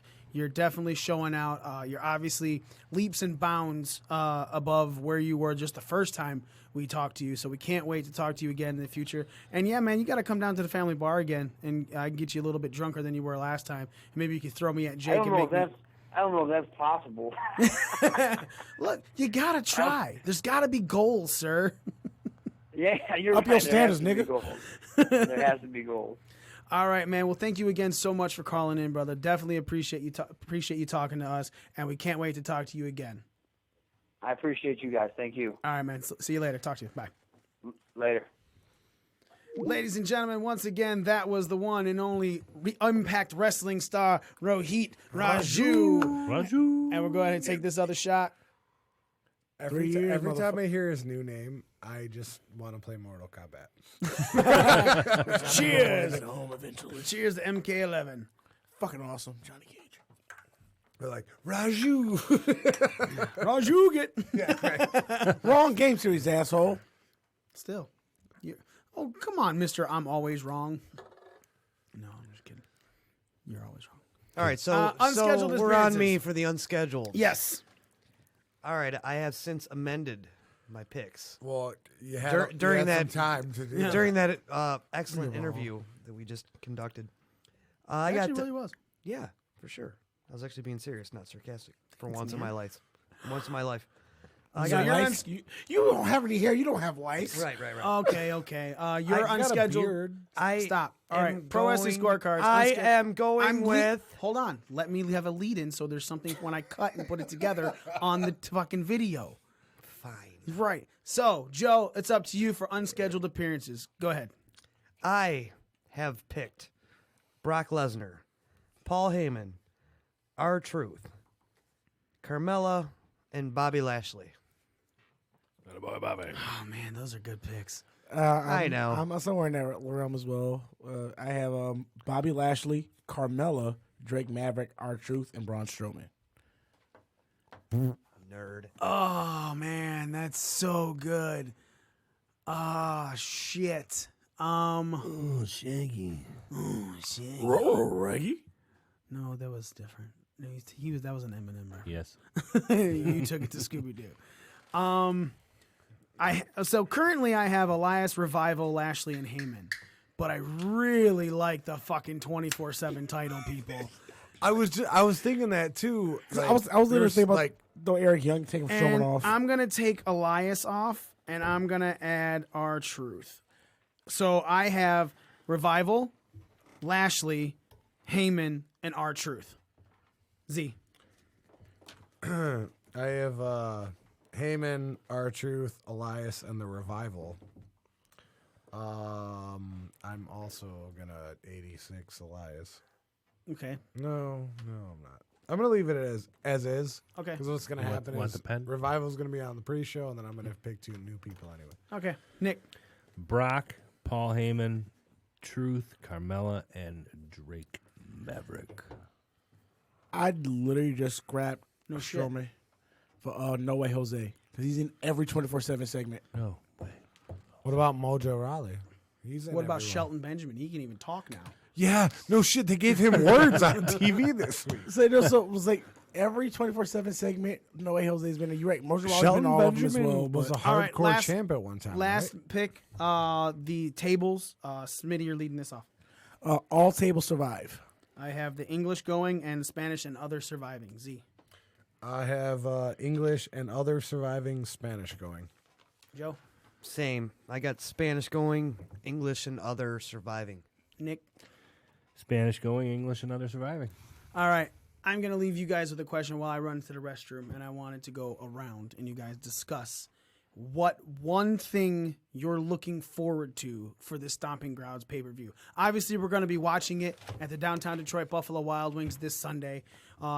We'll be down there a little bit before around 6 o'clock. It's my birthday. It's your birthday on Sunday? It's your birthday? On Sunday. Oh, we're getting so fucked up. Now I gotta bring a cake. Yeah. What kind of cake you want? Whatever. All right, Cake's Nick. cake. Nick, Awesome. you're going to lead Give it me off. like 30 of them. Yep. Give me one thing that you're looking forward to for Stomping Grounds. Cake. Fat ass. Besides cake for the pay-per-view. I'm kind of looking forward to that Kofi and Dolph Cage match. I think they've got good chemistry in the ring. I think that'll be a good match. All right, so, I mean, Big E's supposed to turn heel and close the door on Kofi and then reunite his thing with Ziggler. See if that actually happens or not. But the one thing I am looking forward to is no, not a Bailey G-string appearance. Damn it! You saw that too. I was happy. I actually no, like Bailey. I'm actually looking forward to Roman Reigns and Drew McIntyre. I'm just hoping that Drew goes over, so that we can talk about that momentum thing that Smitty was so mad about earlier. And he can take his name. Yeah, exactly. Like, I own you now, Joe. I don't give a rat's dick about that match. Yeah, I know. It's the first one I saw. I guess I'm looking forward to the fact that it's not called Great Balls of Fire, though Stomping Grounds isn't much of a better name. And they just 86 Backlash. I mean, yeah, they What's Juneteenth? Backlash is just kind of. Anyway, all right. If I'm being serious, I guess Are you really? the match I think that's going to steal the night is going to be Joe and Ricochet. Yeah. Absolutely. That's going to be the match of the night. Kofi and Dolph probably be a close second. But if I have to look forward to something on this fucking shit show, Junior, it'd probably be Joe and Ricochet. Smitty. If anything, I'm looking forward to whatever they do with the 24/7 title segment during the show. That's the only thing I'm really looking forward to. Everything is rematch central besides 2 matches on here. And match wise, Hence why I called it Shit Show Junior. Only match wise, like I agree with Joe. Ricochet Joe is probably the only thing that I may look forward to on this BS card. I know I think we all picked Samoa Joe. No, I picked, you picked Ricochet? the high flying Yeah, he picked Irishman. Rick O'Shea. Rick That's right. You O'Shea. did, yeah. So of anyone else, like I almost picked Ricochet. I thought about it, but Yeah. then I was like, oh, this is how they're, like, it was supposed to be Ray. So now they're just giving him a different high flyer. To take the title off of him. But it's a good title for Ricochet to have, and it could put Joe in the main title picture. Ricochet even has a new shirt. Does it match his tattoo? No. No. Okay. I don't think about to say, I think it'll be a good match, but I think like they've given Ricochet enough momentum going into this match. Like when he loses, it's not going to hurt him. I just care about the Ricochet noise when he comes out. Oh, fuck you! I'll R. Kelly you without the sex. What? I'll R. Kelly him without the sex. I think he's just trying to be creative. Do you want by to saying pee on he- him? Is that what you said? You're gonna pee on him? Really? So if you pee on him, does that mean you own him now? It's like we go back to dog law. So Roof, motherfucker. I just realized what the new Ricochet shirt does look like, though. Like It's- U.S. title. No, it's fucking Neville's old fucking logo. Just Oh, they're being switched petty. around. I am not even fucking kidding about this. Can I please see this? I didn't even know Neville had a logo. When you see it, you're like, oh yeah. Yeah. Oh, Shit. the man have gravity forgot shirt. That 100 fucking % is Neville's old logo. It's the man that gravity forgot shirt. Now, if they would have done that and on the back said "Gravity remembers me," that'd be great. Oh shit. WWE got some. They got some 50 petty gene in them. That's fucking good. All right, ladies and gentlemen, that's it for us, man. 3 years we've been doing this fucking show. 3 fucking years. You know, and we weren't always this classy. You know, we used to be in a cubicle with a desk chair. Yeah, fucking dentist office and shit like that. We went from ashy to classy. Yeah, we went from like Dr. Isaac Yankum to Kane or Corporate Kane, whatever. Corporate Kane, really? Or Dr. Britt Baker. I don't know. I'm pretty sure he sits at fancy tables like this now. He's a mayor. Yeah. So We're in Knox County. His big ass fits in a smart car. How the fuck's he fit in that thing, by the way? I don't know. I'm still waiting on Dave to drop us the numbers. He said he had got the numbers and then never sent them. So I literally just texted. I was like, but we never got them. So, guys, from the honest, truthful, real fucking shit that we talk about, you know, off air when we're having conversations about this, there's obviously we're talking about things that, you know, we want to improve, that we want to get better on. But at the same time, if you go and listen to some of our earlier episodes, we have gotten leaps and bounds so much better. It's because Spinny's not here half the time. Listen, what's so funny? I'm still here more than you almost. Same with me. I'm not here. True recently. I'm not here half the time, so I'm not here fucking shit up. But right now, I'm getting fucked over on my work schedule. Anyway, stop sidecasting right now because we're really talking. Sorry, I'm angry. We can't get sentimental and not expect. Would you let the man talk? let the man talk. Go. So we all bust our ass for this 2 weeks ago. You know, I said it when we came on the air. I really did think that was a good show. You know what I'm saying? It may have not been one of our best shows. That's just being honest. Even you guys are fucking, say it. But I don't think it's as bad as you guys try to give it credit for. But that also lets me know, because I also know that the reason I'm here and I like to try and be here for every fucking show is because I felt like I needed to be there and I could always wrangle it in. I think things will always go the way I want them, though. Kind of like Vince McMahon. A little bit. But at the same time, I actually listen to you guys and your ideas go over. So I was more like Tony Khan. No, you know the difference between Mikey and Vince McMahon is? What? Mikey doesn't go work out at 4 a.m. Vince McMahon will outlive Mikey by 30 years. I believe that wholeheartedly. He'll outlive all of us by 30 or 40 years. So I just wanted to say that I appreciate you guys, every little thing that you do with this. I'm really excited for Chicago. What? Nothing. Oh. I'm really excited for Chicago, and hopefully everyone can be a part of that. For StarCast 3, really, it's going to do nothing but great things for us, and I really am confident going forward that going to StarCast, it's going to put eyes on us that make people go, oh shit. You know, sure, we got our couple thousand followers all across social media, but I think that this is going to be really good for us, and I'm really excited for everything that goes. Millions of followers. Are you so excited? Millions of followers. I'm so excited. I'm so excited. Damn, I was going for the millions of followers. Wow, Mikey, that was really sweet. Thanks, man. Do you want to touch tips? Later, I'm going to dock. Play some tummy sticks? Sword fight. And you know what? Coincidentally, this is my last night on the podcast. Stop lying. All right, so Z, I have to ask you. I'm putting you on the spot. What's one of your favorite moments that we have done on this show? I really hope it was our most recent interview with Rohit Raju. No, but the original interview. Yeah. With Ryu. When he was Hakeem? Ryu or Zane? yeah. Ryu. No, but I mean, that was the first time we've ever had. I mean, we've always had somebody that was in the business on the show.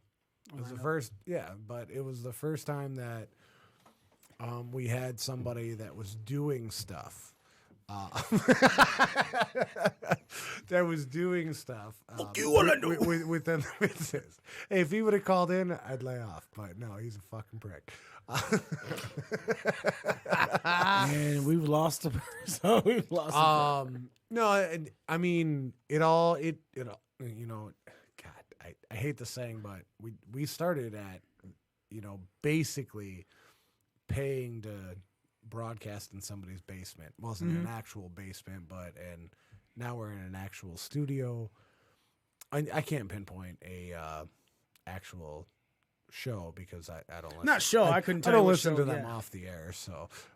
Unless your fucking partner that you're working with is listening and talking about how great Smitty is. I love that Smitty guy. I do. I'm a fan favorite. Fuck you.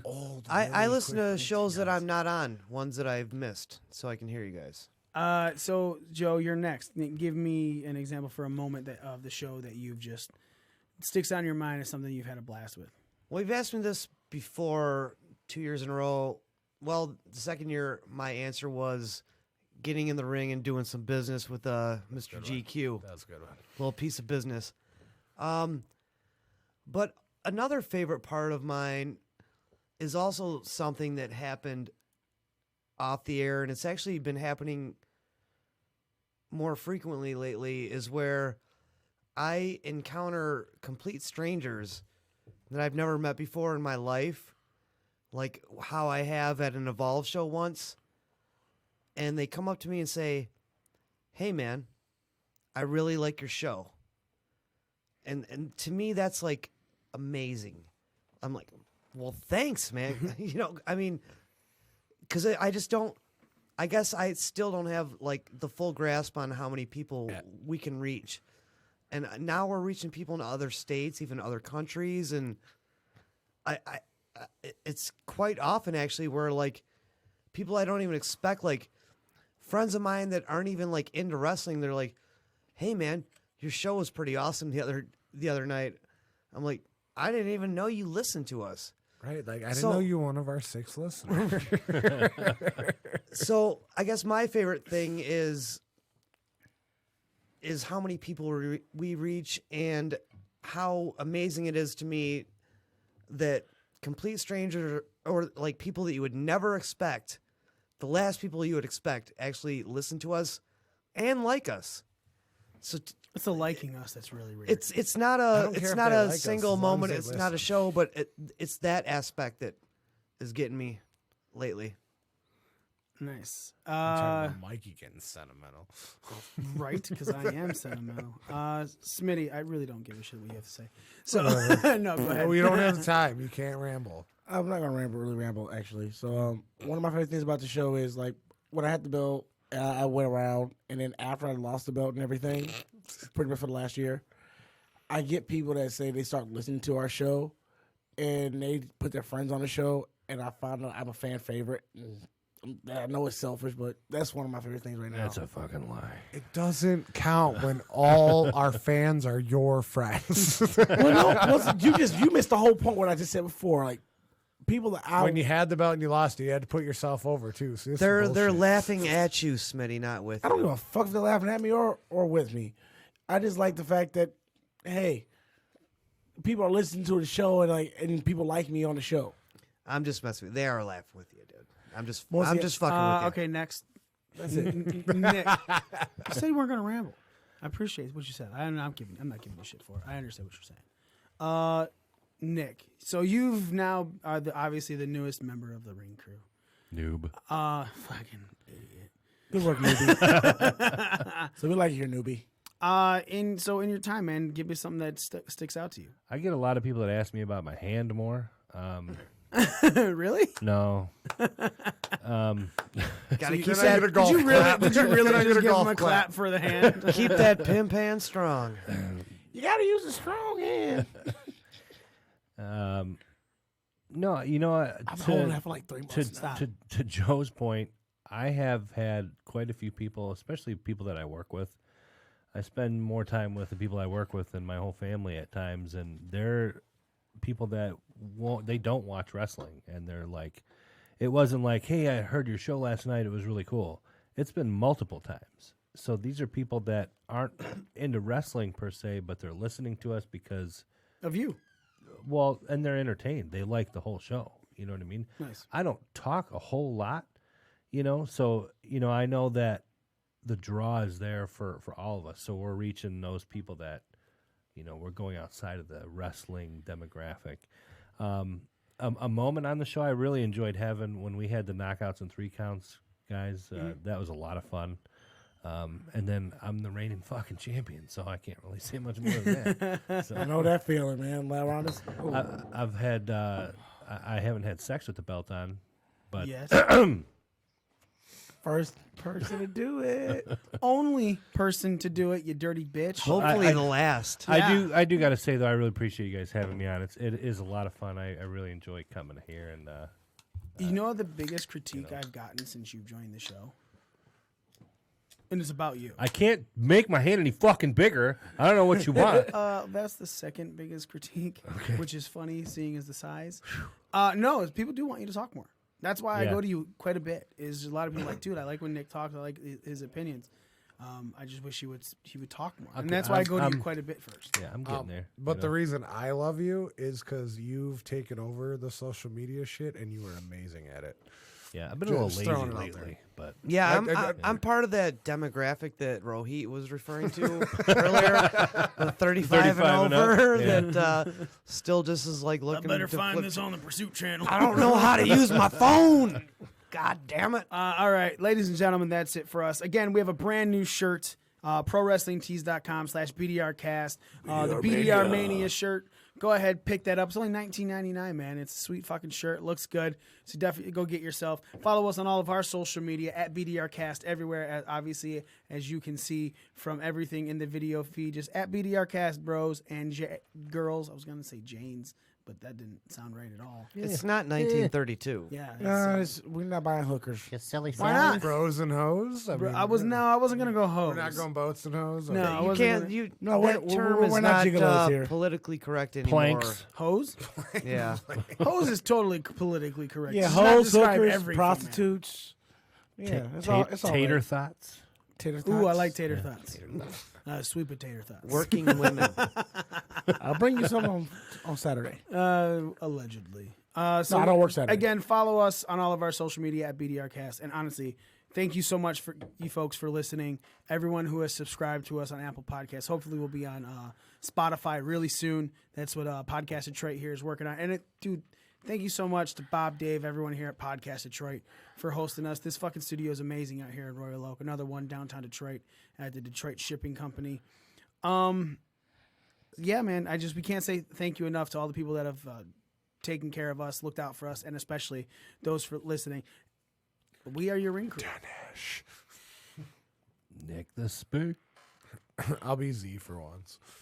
Whole fucking Joe. Juneteenth celebrator Smitty. And me, the almighty one, Mikey himself. Ladies and gentlemen, again, thank you so much for listening, and we are out.